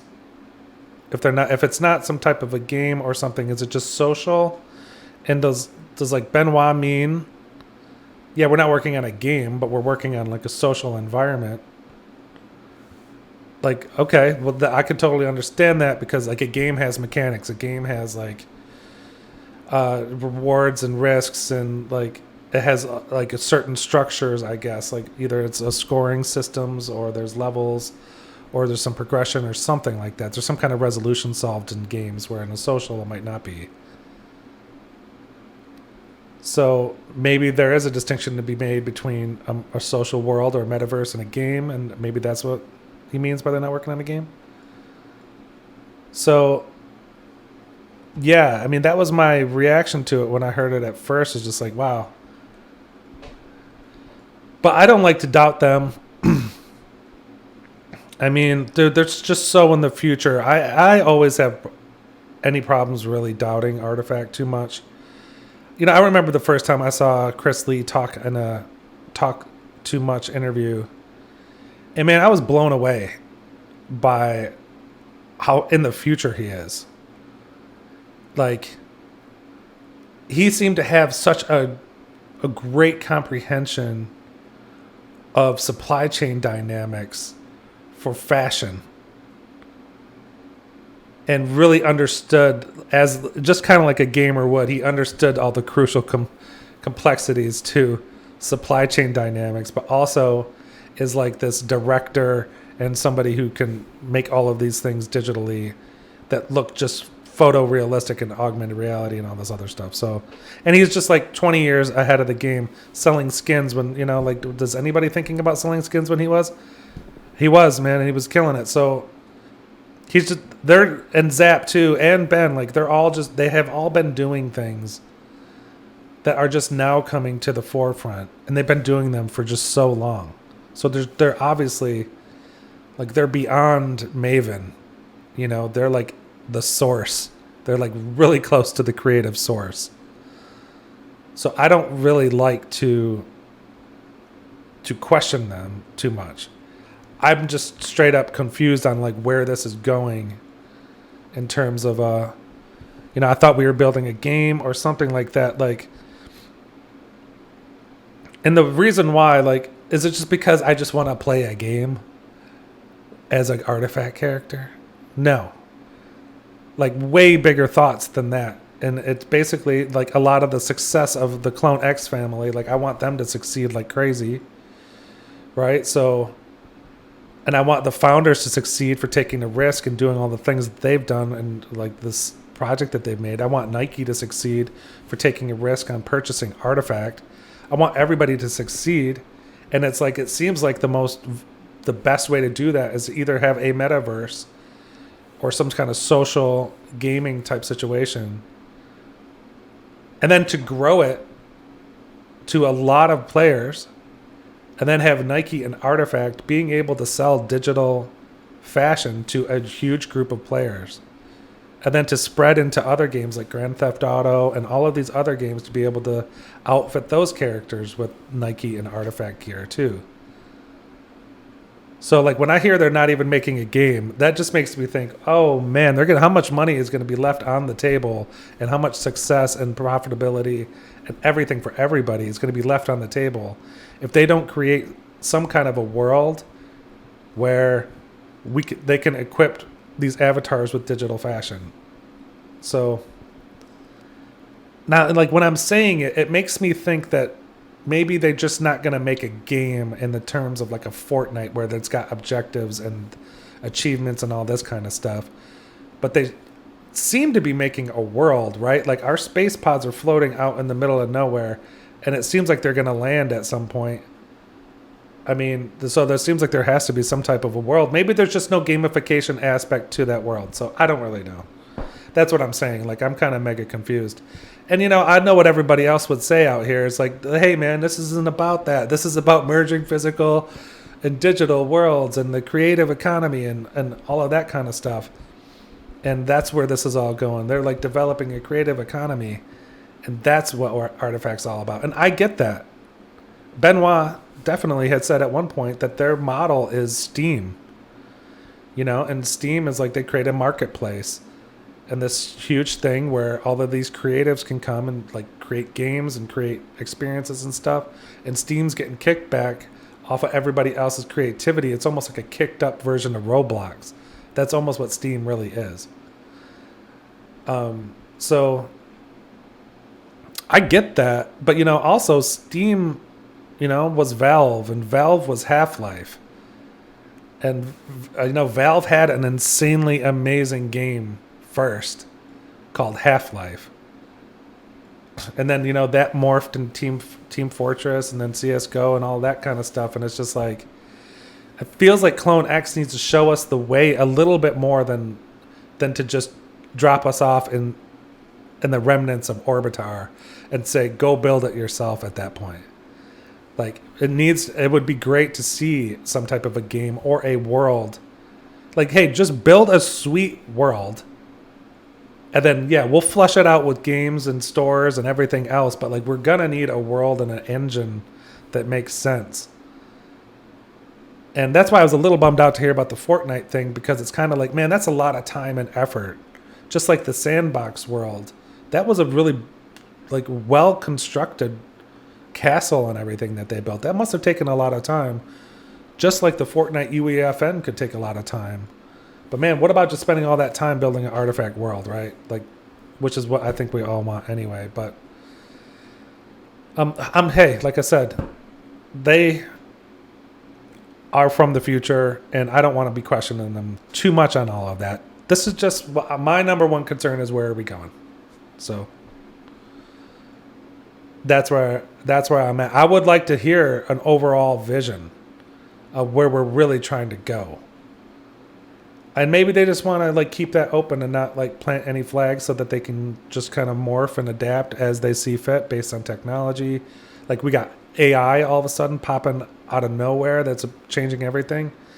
Maybe they just want to remain flexible so they don't want to like necessarily say, hey, we're going here, we're going there. They want to just be adaptable. I get that. That's a cool thing. Hey, why not just say that then? Or just say, this is where we ultimately want to be. We want you guys to have a world to populate, to create stores and to sell things inside that world, to create games inside the world, and to like populate this thing that's going to become bigger than Marvel, right? Like if we're looking at a quote from Chris Lee here, he's saying, this is the storytelling phase of Artifact. This is probably a stretch, But I really believe we're going to crush the Marvel Cinematic Universe down the road. I love that, dude. I love that kind of like vision right there. Because who cares, man, if you pull it off? No one cares. But I love that you think it's going to happen, right? Go for it. Crush Marvel, of course. Yes. And you know what? If it's going to happen or not, who cares? But believe it's going to, and then like make that happen, and we'll be here for it. Like, I'm all about it. So we're going deep, and we really have great story writers. We're making sure all the plot holes are filled. We're trying to set the tone and environment for our community to come in and add to the story, which is exactly what we've been talking about. And he said we're trying to set the tone and the environment. So maybe they are just going to create the Solar City or the Cyberpunk City or whatever, and we're going to see, you know, like, hey, yeah, build the city and let us do rent. They should just rent out space in the city for people to have retail stores, and then let us have these retail stores and set up shop, man. Like, that would be freaking great. I don't know. So what else we got here? You know, we got the Animus, and like, how's that going to play in? First of all, is the Animus based on the DNA? That's something I want to know. But also, if they're not a game, what the heck are the Animus then? Maybe it was just lost in translation, and you know, Ben didn't necessarily mean that they're not going to create any game. But what is Animus then if it's not a game? Maybe it's just whatever you make of it, right? I guess it could be something like that. But yeah, you know, this idea of this world right here, like you can see this video where you have this fully fleshed out cyberpunk city. You're on your clone, you're on a hoverboard, you're crashing through the FUD barrier, you got your magnetic levitating ice mags on, and you're just running through the city, parkouring, trying to find artifacts. I mean, yeah, that's the ideal. I guess we'll see where it goes. Hopefully we hear some more on the overall vision. That's what I would love to hear. So that was number 1.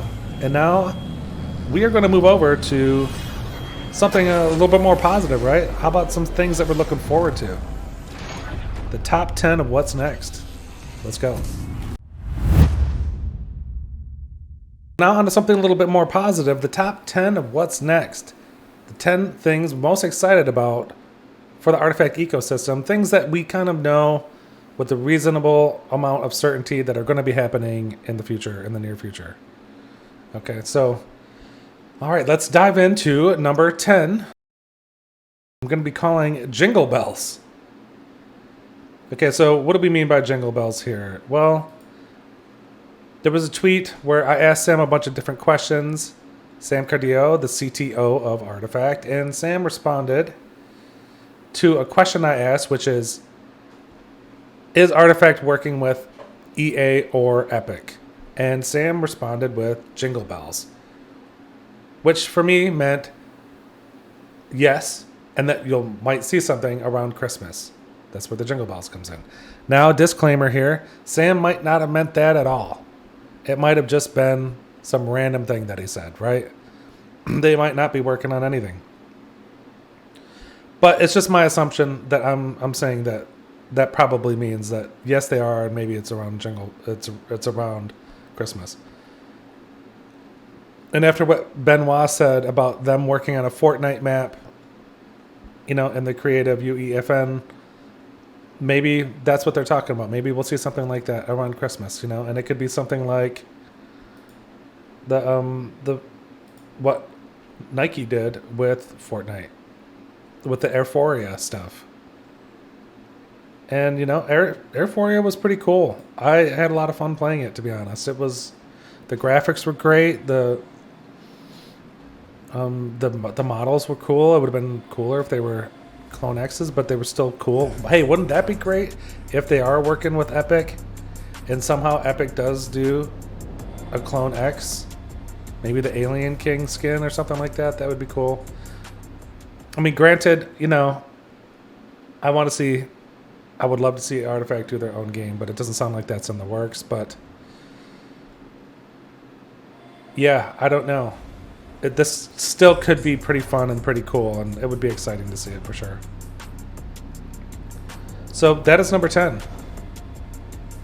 Now, let's move on. Number 9. ARTFKT. ARTFKT, basically. Augmented reality. I'm really fired up to see what RTFKT is going to do, because as we've seen before, and gosh, we've taken a look at their Instagram, which is out of control. It's some of the best examples of AR you're going to see anywhere. And so clearly, RTFKT has AR on lockdown in terms of design concepts and everything. And they have so many great 3D models already that if they can just get those into AR in a unique, cool way, that it could really add a lot to the whole ecosystem. And in one of those responses again, Sam said that of course they're working on something for Apple Vision Pro. He even hinted in a different text or a different tweet at one point that they definitely were working on something. He's like, I won't name the hardware, but I'll let you take a guess at what hardware we're working on, which clearly meant that it was working on the Apple Vision Pro because it wasn't released yet. But, it's definitely exciting. The future of AR and RTFKT in general. It's great to be with a community that not only is working with Takashi Murakami, one of the best artists in the world, and have all this great stuff for physical shoes and cool PFPs and all of this great clothing, real and digital and all of that kind of stuff. But it's just so weird that you can add to that exceptional augmented reality work, like world-class augmented reality design. It's insane that you can add that, and we can, because they do have that capability. So yeah, now that we're going to get a piece of hardware here, probably in March 2024, that can really take advantage of the skills that RTFKT brings to the table with the augmented reality. And it's not just Apple Vision Pro, but just recently Meta is announcing all of this stuff with the Quest 3, and also the Ray-Ban, and the Meta Ray-Ban connection, but the Quest 3 also looks amazing, and here's a new term, spatially anchored. Mark Zuckerberg used the term in the augmented the Oculus presentation, and they showed it in Apple Vision as well, where you can spatially anchor things to your environment, right? So just as a quick idea here, and we can see it too with, let's look at Ali's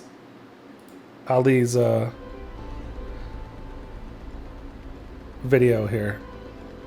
I don't know if it's coming up or not. No, it's not. But basically, the idea of spatially anchoring things is that you could, let's say there's an RTFKT app, and you press a button, and this is an RTFKT app within the Apple Vision Pro or Quest 3. And your environment gets all dripped out in RTFKT. Now, how would that be possible? Well, if you can spatially anchor things, meaning digital objects, you can put them in a location and they'll stay there. And then next time you come into the app, it's there. So that is going to allow you to do basically digital decorating.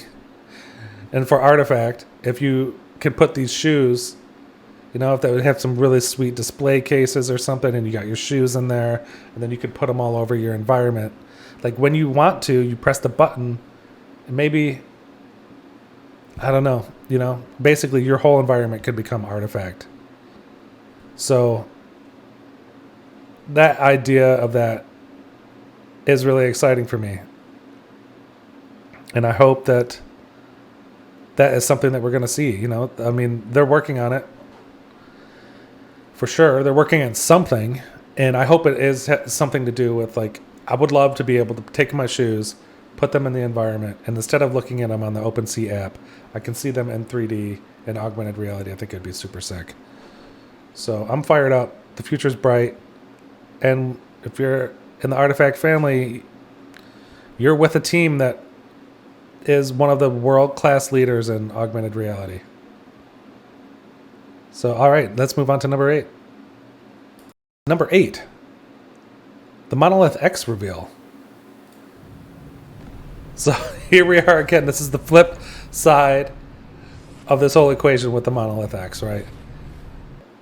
I'm super fired up to see what's in here, because this is makeup time here for them to reestablish that connection with the monolith and with the community, and to show us that they know us by having the right items inside of the MNLTH X. And I'm hoping there's another monolith in there, and that it's perpetual reveal technology, and that's what this whole thing's about. But who knows? That's just what I hope. You might want something different. But I think they win if there's a monolith, some type of a skin vial, and some type of a clothing item in there. Or, you know, if it's not a crypto dunk, maybe it's a crypto Jordan Genesis or something. Like, those are some pretty clear home runs, but maybe there's something else cool that they could come up with. But either way, I'm excited about what's going to be in here, because I do think that the team is going to show and prove that they know what we are expecting, and they could possibly exceed those expectations or something like that. That would be really great, and I'm excited to see if they can do it.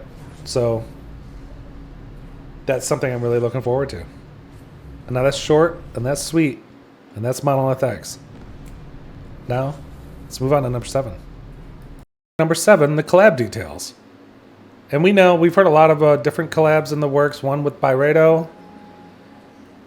And, you know, it's a luxury, basically a luxury perfume cologne situation, which could have some cool effects in terms of auras and everything in some type of a game, although we've heard that they're not making a game. So, but still, this could be a really cool collab here to see what they do. I'm excited to see what that's going to be.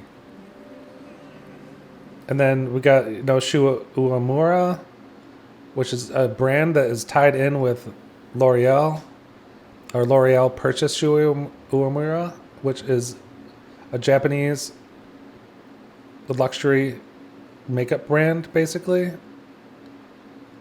So that's another exciting collab, just to see where they go with it and what they do. I mean, the idea of digital makeup is a really cool, kind of groundbreaking-ish idea. And I think that's going to be pretty exciting to see, like, how that is implemented, you know? So that'll be cool. And then there's the Ledger one that we've heard about too. So we haven't heard very many details on this as of late, but still really cool that we have the vial as a ledger. I don't know. I think it looks really great, and it'd be very cool to get one of those. Granted, I was kind of hoping that the Ledger deal, they would have had one of the Ledger stacks and had done something cool with that one, but these are great, and you can't get the vial with the stack, so the vial looks probably the best case scenario. So yeah, that's number 7, and the collab details. Number 6, move to earn. Now, I know I said I had some problems with move to earn in the other one. I didn't have any problems with it. I was just hoping that it didn't become scam to earn, and that people were just going to do something weird, whether they're hooking their shoe up to an actuator, or putting their shoes on their dog, or having their 10-piece family each rotate the shoes or something. I mean, whatever it might be, from what I know, gamers can learn how to scam pretty easily, especially when there's money on the table to be earned. But I'm sure they've thought of that. And who knows what kind of like NFT there's going to be to earn. And that is really exciting, because they know how to design NFTs. And they always look great. And this is like a revolutionary thing here with like one of the most exciting shoes that's ever been released, most futuristic shoe in the world, the Cryptokick in real life. You know, how is Move to Earn going to work with that? I don't know. It's a big deal. We're definitely going to be earning NFTs. So what kind of NFTs? I don't know. I don't know, man. But it definitely is exciting. No joke either way. And also with Move to Earn, like, are other things going to have Move to Earn other than the Cryptokicks in real life? Are we going to see Move to Earn in the future with like the Cryptokick Genesis? That would be really cool to know if that's going to have that Move to Earn capability too. And like, how big is Move to Earn? Is this going to be a really huge initiative, an endeavor? Like, is this going to be something going forward, or is this just like something cool for now? Or is this going to become like a staple in the Clone X community? So, I don't know. I think it's really exciting. I'm fired up. Can't wait. I think we're really close to finding out more details on this. So, okay. Let's move on to number 5. Number 5, the Space Pod update. I mean, I'm definitely excited about this. Like, what's going to happen here? I'm sure there's going to be some information coming in before the end of the year. You know, I don't know exactly when we might hear something, but I have a feeling that before the end of the year, we may hear what is going to be happening with the space pods and possibly the incubator and the hibernator. I feel like that's going to be part of that too. That could be before the end of the year. I don't know. Maybe just after, something like that. But I know that they are going to be delivering an Animus website, and apparently there'll be some details as to whether or not your clone DNA affects your Animus DNA. And that may tie in to the incubator and hibernator and how that all works together. You know, like that seems pretty likely. So when is the Animus website going to come out? I have no idea, but I think we'll probably learn some more details about the incubator and the hibernator. And also just like, where are we going? I mean, look how sweet this is still.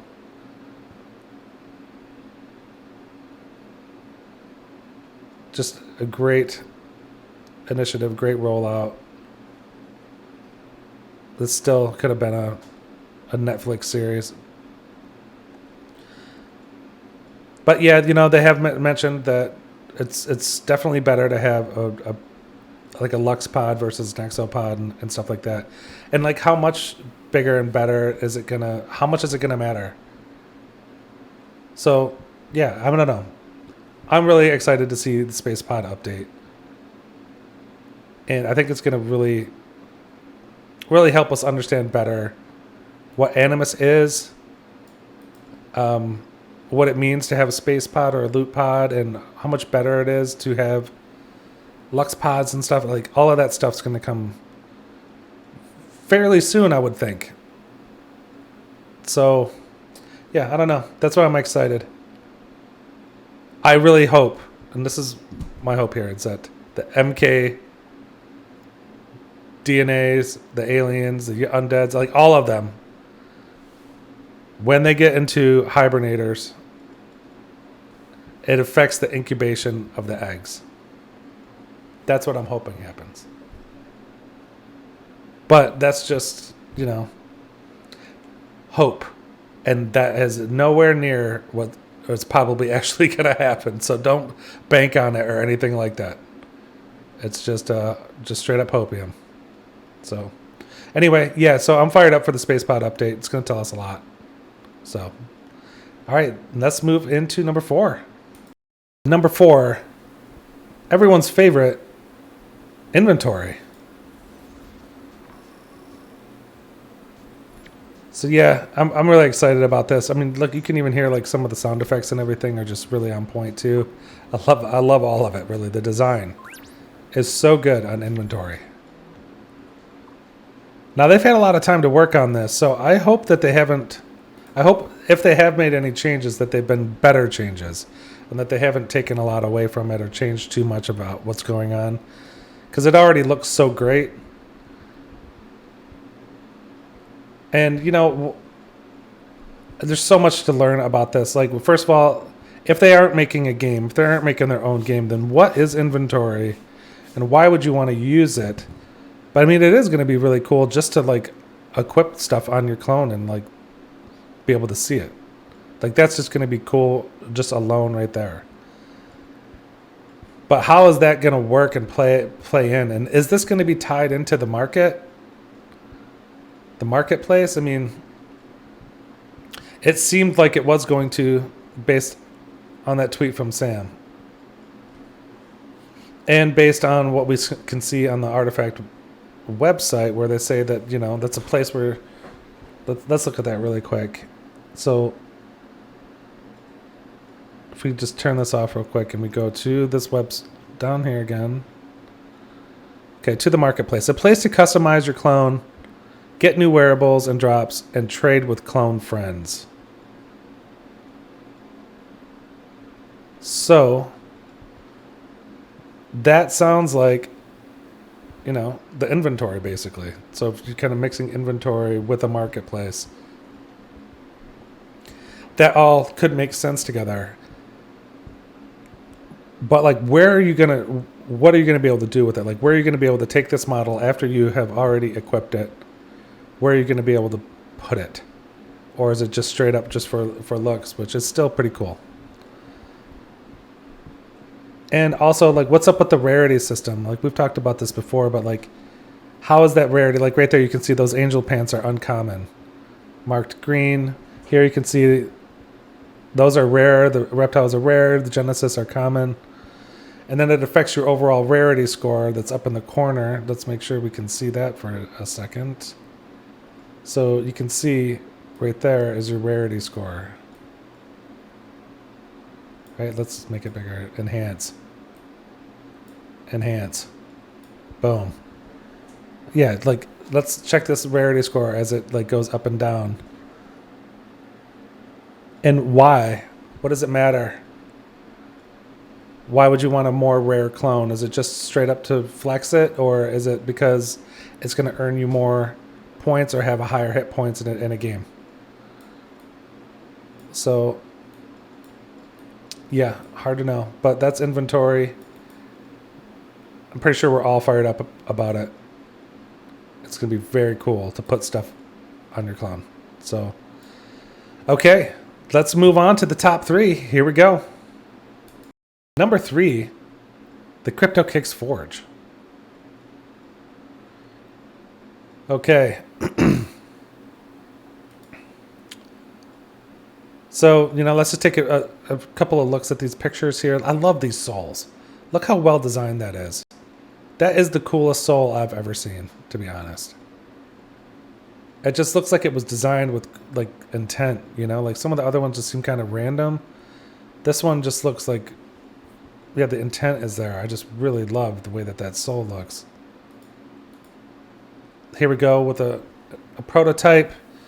It looks like, you know, with the 3D printed outer soul, but it looks really great, man. This is going to be a fun sneaker to check out. I can't wait to see this. Welcome to the Artifact ecosystem. So today, Artifact together with Nike Cryptokicks introduces the future of sneakers. Starting with the Artifact Nike Dunk Genesis, powered by DreamOS and Skin Vial Tech. Skin Vials allow you to change the look of the Artifact Nike Dunk Genesis or any compatible sneakers with limited edition skins. Collect, evolve, and breed sneaker skins, created by legendary collaborators, artists, and the Artifact community. Load up thousands of skins to a single pair of sneakers. Today, we start with Evo X, Artifact's first skin vial collection featuring 8 Clone X DNA-based evolutive skins. Evo X powered skins vials allow you to evolve your Artifact Nike Dunk Genesis sneaker and choose drip upgrades and powers. Which path will you choose for your evolutive skin as you journey into the artifact ecosystem and unlock the future? The future is now. Artifact. I mean, the future is now for sure. That is such a great video. The directing on that video, oh man, that is just high level directing on that. It's I don't know. This forge of this item is just, it's so crucial to know like what is going to happen with it. Is it going to have the light up swoosh? What kind of AR? Are we going to be seeing this upgradable path that we have seen here? Talked about in the promotional video. What's going on with the vial here in this spin around here? You can see that there's no vial in the vial dock right there. So, you know, that brings me to this this topic that Memory brought up. Here's Memory, and follow him at _memory archive _. And Memory brought up this really great thread. Basically just kind of getting everybody hyped for the forge. So he's saying, I know everyone's getting hyped for the artifact new AF1 Forge, but now's the time to hop on dunks before the AF1 physicals hype them into oblivion. And I've been seeing a lot of you ask about skin vials, so here's a little dunk thread for you on Friday, for your Friday. Now, I'm not going to get into the entire thread here. Go check it out. Go follow Memory. Check that thread out. It's a really great thread. But, you know, and one of the main things that I liked about that thread is Memory is talking about skin vials and how, you know, with that ledger, we saw the ledger collab where they have a physical ledger that is a vial. You know, what if these are going to come with a physical vial? That'd be pretty crazy. I don't really expect that. I don't know. I mean, I could get totally caught off guard here, but I just don't. I don't see that we're going to really get a physical vial with these. I think what I could see happening is that like the augmented reality portion of it, it really makes it look like there's a vial in there. I could see that happening. That would make sense to me. But getting a physical vial, I'd be so happy if that was the case. So I'm just saying, like, if I had to guess, I'd guess probably not. But Memory made a great point that they've already got like the tool and the die for casting these vials. And the tool and the die is the most expensive part, basically, of making those types of items. So if they already have that done, they could make these vials and then they could just give them away with each of these crypto Dunk Genesis. And maybe you could put the vial in the vial receptacle, or the vial dock. Man, I don't know. That sounds very like overly complicated. I mean, I would love it. I love that complication, but I just can't imagine that they would want to get that complicated with it. But crazier things have happened. So cool thread. Thank you, Memory. And yeah, that's it on number 3, which is the Cryptokicks Forge. I'm just super fired up to find out all these details, man. Let's do this. Let's go. All right, so now on to number 2. Number 2 is the Animus website. Yeah. I mean, you know, here's the trailer.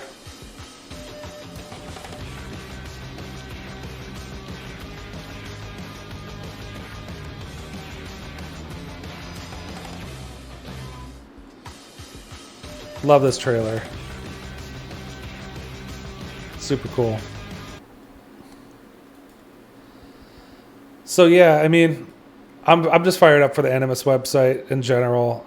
Honestly, that's going to be so great to just be able to sit there. I hope there's a ton of information, little information all over the place, and that there's just a lot to read, a lot of lore or a lot of details, specifications, anything that we can get our hands on. Like, I can't wait to see what this is all about. Because is it going to talk about like incubation and hibernation and how our DNAs affect them? the Animus, or you know, are the Animus just going to be random and it's just like, hey, whatever, your Animus might pop out anyway. But I feel like with incubation, there's got to be something, or hibernation and incubation, there's got to be some kind of tie-in, but maybe there isn't. Who knows? But that website is going to tell us all of that. And it's just really cool in general. So many questions about where Animus is going to go, and is it going to be a game? Doesn't sound like they're working on a game. What else could it be? I'm not sure. Maybe they are just pets, straight up pets, and you know, you can bring them in your space pod. They follow you around or something, like Pokemon. Or, I mean, but if we're going off Ben saying that they're not building a game, then I don't think you could just say, oh, it's going to be like Pokemon, or it's going to be like Tamagotchi or something like that. Those are games. So Zaps referred to them as pets often. I don't know what that would mean. Maybe you just have it in your space pod and it just kind of hangs out and does stuff for you in the space pod. Like one of those robo vacuums or something. Maybe they do something in the space pod. And you just have to feed them and stuff. And so you show up to your space pod every once in a while and you feed them like pets or something. I don't know, man. That shark does not look like a pet. Okay? It looks like a running back that's about to run somebody over because they're chasing after him. And he's holding this egg. So I would say this Animus website is something I am really supremely excited about. I think it could be coming relatively soon. I don't know when. No one's told me anything. I'm just saying I feel like it could be. And when it does, we're going to have a whole lot of questions answered. So it's really going to help guide us. So I'm fired up. Heck yeah. All right, so now, here we go with number one. Let's do this. Number one, the AF1 Delivery, the Air Force One Delivery.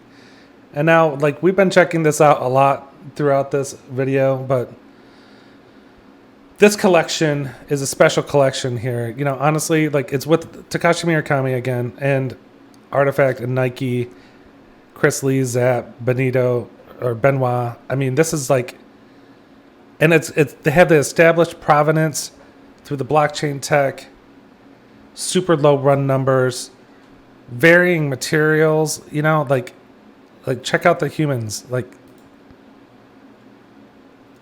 look at that material. It's just, this is cotton canvas, you know. Then you go over to the reptiles and look at this, it's just like wild. The amount of work that went into that, like the thoughts and the details and all of those panels being different types of scale patterns and stuff. Like there's only 399 of those in the entire world. There's only 60 aliens. Like I think it's 167 of the Murakami DNAs, 190 undeads. Like, the timeline is going to be so electric to watch everybody trying on their Air Force Ones. And I'm just so excited for the community members who haven't had a chance yet to unbox the Air Force Ones from Artifact. Just for the community members to get that feeling, which is just like, whoa, this is like crazy luxury shoe here with the high attention to detail and the immaculate craftsmanship. Like, it's just going to be a really special moment for a lot of people, and the timeline's going to be blowing up, and it's going to be awesome. And I think more people are going to realize that, look, if you want a really rare shoe and you want to know that it for sure is from the original equipment, the original manufacturer, like, there's not very many other brands that are going to give you what Artifact can give you, Artifact and Nike, where you can actually verify it on a blockchain. So it really protects, like we talked about earlier, your time and your energy, and this is increased property rights for holders and collectors, and that's just super important. And I like I said earlier, I just don't even understand how in the future how people are going to really collect without having established digital provenance, because how are you going to prove that some $100,000 sneaker is is actually from the manufacturer and not just from somebody who really knows how to customize. Because like if you ever seen some of like in the fine art world, there are people that can do all of the most complicated brush strokes from all of the best artists, and they can do them down just like perfect. So like when there is a challenge, it's not even so much for the money. It's sometimes the forgers, it's like a challenge to see if they can really get a forge past the best scrutiny. You know, and like when you have scrutiny at StockX and these other places where you just have experts, and the experts are relying on like their knowledge and just like smells and like certain cues and stuff, that can be faked by somebody who's good enough. But you can't fake the blockchain. Not yet, and possibly not ever. So you can't really fake that. I mean, this just really gives people a much better chance at having an original. And for me, it's kind of the only way forward. I don't know. I can't really see any other ways forward. But, you know, just some other looks around the ecosystem. It's just cool that you see people and like really influential bands and cultural icons like New Jeans. Just an emerging act here, musical act that is just blowing up, right? Set to take over. And they're wearing the Takashi Murakamis, the Murakami drips, which is great. I mean, how many people are they influencing on the daily? A lot, you know? And this is Benoit citing another picture of, like, they're wearing them in a different picture too. So maybe that's just like their thing at this point is wearing these amazing Murakami shoes, you know, which is going to make a lot of other people want to wear those shoes as well, because they're going to be majorly influential, you know. So is Taiga.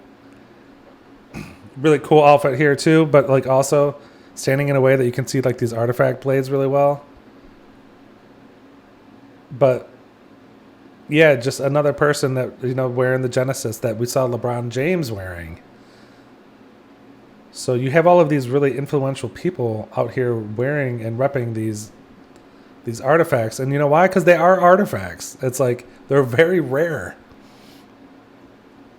We were talking about those aliens before. Like, you'll be lucky and I'll be lucky to ever see those in person. Because there's only 60 of them.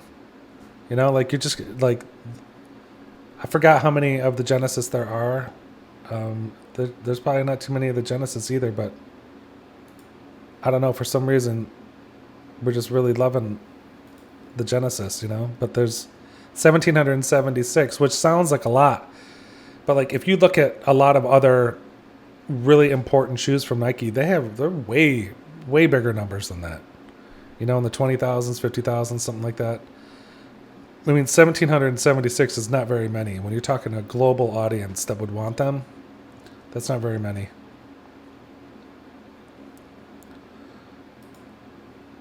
So, yeah, I mean, you know, this is like the reminder that the shipping is going to be starting in October.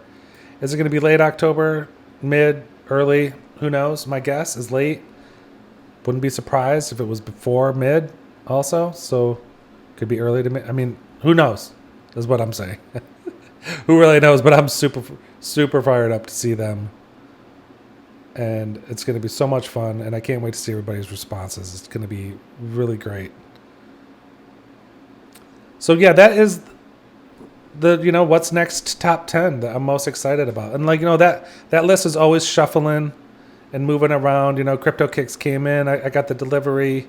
So that's kind of off the list now in terms of like what's next and what I'm hyped about going forward. So the list is always morphing, and I'll include it in a video if I feel like the list has changed enough that it's worth talking about. And I think in this case, there definitely were some things that shifted around. So I thought it was worth bringing up. And plus, I wanted to contrast it against the top 10 questions I have, too. So I think it's a nice little balance today for everybody. And so, yeah, now we're just going to wrap up the video. We're going to talk, you know, a little bit about the Clone X Awards. We're going to show just a little snippet of something from Illa Orbis, and then we're going to get out of here. This is probably going to be a 3-hour long video. This is going to be crazy. But, all right, yeah. I'll see you there. Now for the final segment. This is kind of the outro for this video and everything, but I wanted to talk about the Clone Awards real quick. And look at this awesome picture. I love this render right here. That's so, we got Dre, Fawn, and Compound there. What a cool promo picture that is for the Clone Awards. It's an iconic picture. But also, here's just a little bit more. This is from Artifact here. The first Clone Award show is now on our YouTube page. Congrats again to all the winners. And yeah, I will say, like, definitely, you're going to want to go to the Artifact page on YouTube to really see this. And here it is here. This is the first Clone Awards. And, man. We went fast, bro. We went quick, huh? Such a cool video. And yeah, so right there you can see Cass and Compound kind of cutting up there at the Clone Awards. And you know, what a cool thing. Like, this is just something they kind of put together, and they're gonna give out 3 Murakami pills. And what's really cool about the pills is that basically it will change your whatever avatar that you submit. So Murakami is going to take your avatar and then is going to update something about your avatar or your PFP, whatever one you give them, whatever your clone, basically. It's going to update your clone. I think it's like 1 trait and then the background. But you never know what that could be. I mean, that could be something really crazy. And it's definitely going to lead to some like one-of-ones. Right? I mean, I guess in a way, every clone is a one-of-one. But this is going to lead to some really rare traits. Because I have a feeling that it's not like Murakami is just going to add like an octopus hat or a DOB hat or something. Probably going to create something brand new. And it's going to be really, really cool looking. So it's a huge prize to win. It could be, I don't even know how much money it could be worth. A ton, really. Like if you're an avid collector of Clone X or Artifact, it could really mean a lot for you. So it's really cool to see some members of the community just like getting something really cool. And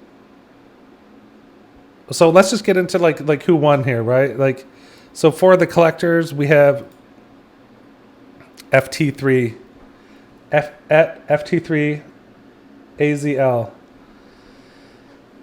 And FT3, like, look at that collection anyway on the banner. Just a really world-class collector. And really made one of the biggest splashes in NFT history by purchasing a clone for, I think, 1.5 million. It's the one in the profile pic. It's the one that he's using as the avatar picture. So, like, it really just shook up the whole entire NFT community, gave a ton of publicity to Clone X in general, because everybody was talking about that. And it showed a ton of conviction and, you know, love and appreciation for the Clone X community.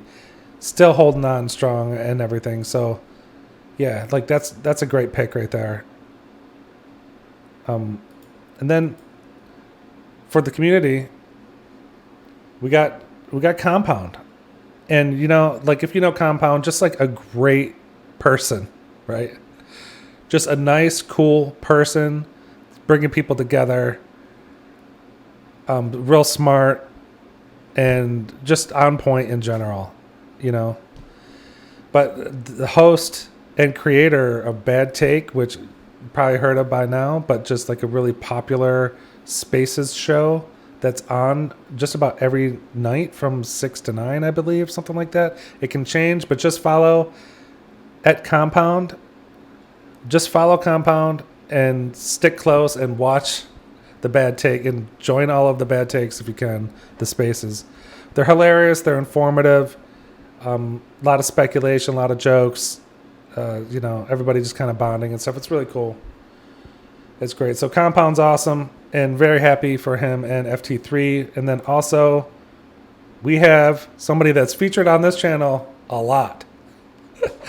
Ali, as a creator. And wow, this person right here, real special person that just is supremely talented in a lot of different ways too. Like not only just from, you know, being able to like orchestrate these 3D masterpieces, but just does it in a way that's magical. Like has a really great sensibility for like humor and just really connected to the viewer. I would say just a really connected person in general. You know, connected to the source, connected to just the vibe, and able to connect to people through this medium of this 3D art that he produces. And you'll know what I'm talking about, okay? Like, it's hard to necessarily say exactly what it is. It's really subtle. That's why it's so beautiful, too, because it is really subtle, the things that Ali can do. Like, you will notice the humor. You will notice these little touches. But just, like, from the directing and the movement and everything, like, really just you know, world-class talent. What can we say? And so, yeah, hey, you know, congratulations to Ali, Compound, and FT3. Just really amazing. And, you know, Gotcha Ghost, too, man. I want to give some props here to Gotcha Ghost. He created this really amazing little thing here that I really love this, man. Like, hold on a second. Let me get out of here. But this is for the 3 winners. And just what a cool, like, piece to show all 3 of them like this. So, yeah, anyway, Gotcha Ghost. I thought that was just really cool, man. Really classy. And you can follow at Gotcha Ghost at the number 9, INE_Ghost. So, another really cool thing there. But, you know, I wanted to talk too. Here, there's a list, and I thought, gosh, Artifact Khan. I never know how to say his name. Is it Khan? But always hilarious. Great a member that works for Artifact. And he put together a really cool post here. The first Clone X Awards live stream highlights Murakami Pill winners, and then we just talked about the 3 winners. But then these were all of the kind of like the runner-ups too. And, you know, like if you got to go to that Artifact News or the Artifact website and watch this whole production here, if you want to like really get a gist for what all of these runner-ups are about, really. But let's just mention them. So the collectors, we got Defiance Works, GWAP, Lugus, Shake Jr., Gem Boom Boom. Shout out to Gem Boom Boom with the sweet Artifact or the MKDNA. Oh man. But then you got so that's the collectors, and you got the community members. You got Beatles, L, Natasha, Meryl, Crypto Life Jack. And then for the creators, we got Illa Orbis, who did the theme song for Artifact News, by the way. And I'm just going to say one thing about Illa, man. Okay, I told him like when I was doing the Artifact News theme song, and I approached Illa to do the commission. Okay, Illa's super connected dude, and this is how I know that, because I told him, hey, these are like some ideas. Here's some producers that I really like. And that was like DJ Premier and Nujabis. And Jay Dilla, right? Like these are the 3 producers I told him to, like, as reference for my theme song. And then he came back and he gave me the song. And man, it sounded so like it just has this faint whisper of Summer Madness from Kool and the Gang. And why that's weird is I never told Illa that Summer Madness is my favorite song. It's like one of my favorite songs of all time. And I never told him that. And man, he just like somehow knew that. I always thought that was really crazy. So anyway, that's Illa Orbis. But then there's there's Juju and Savant and, you know, Vega Genesis, who kind of pushed me to work with Illa Orbis on the theme song. But Vega is just mega, you know, talented and creative. And man, he's always pushing. So it was great. And then Yobs. I mean, all of these people are just so creative and brilliant, really. So just, we have a crazy community. That's all I can say. So congratulations, everybody. That was really special to watch all that. And yeah, I'm just happy for everybody. I can't wait to see what these pills do, right? How crazy is that going to be? So cool. Okay. So before we get out of here, I just wanted to show just a little bit of Illa Orbis's, one of his recent videos where he actually reached out and he featured my voice in it, which I thought was just so cool of him. So let's just take a quick look at that real quick. Now I want you to go to Illa's actual YouTube to watch the whole thing. We're just going to watch the very beginning of it. The reports are that a single planet killer of unknown origins is responsible for the destruction of planet Orbiton. Sources indicate that the progenitor did not escape the blast. We now float aimlessly through Draco in search of a planet to call our home. Hopefully you know how your incubator and hibernator work. In our second story for the night, Air Force Ones are coming. Are you ready?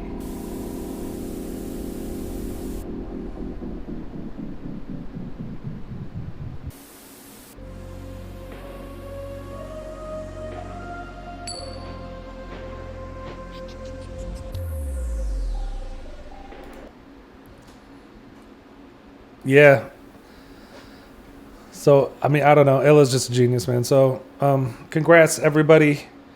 And congrats for sticking out in this video. I don't even know how long this thing's going to be. It's going to be like 2 hours, 3 hours. I don't even know. But thank you for joining me. And, yeah. Okay, so thank you for joining me for episode number 22, Shipping Season. It was a long video. We talked about top 10 things, questions that we have, top 10 things about what we're excited about. We talked about shipping season and the Clone X Awards.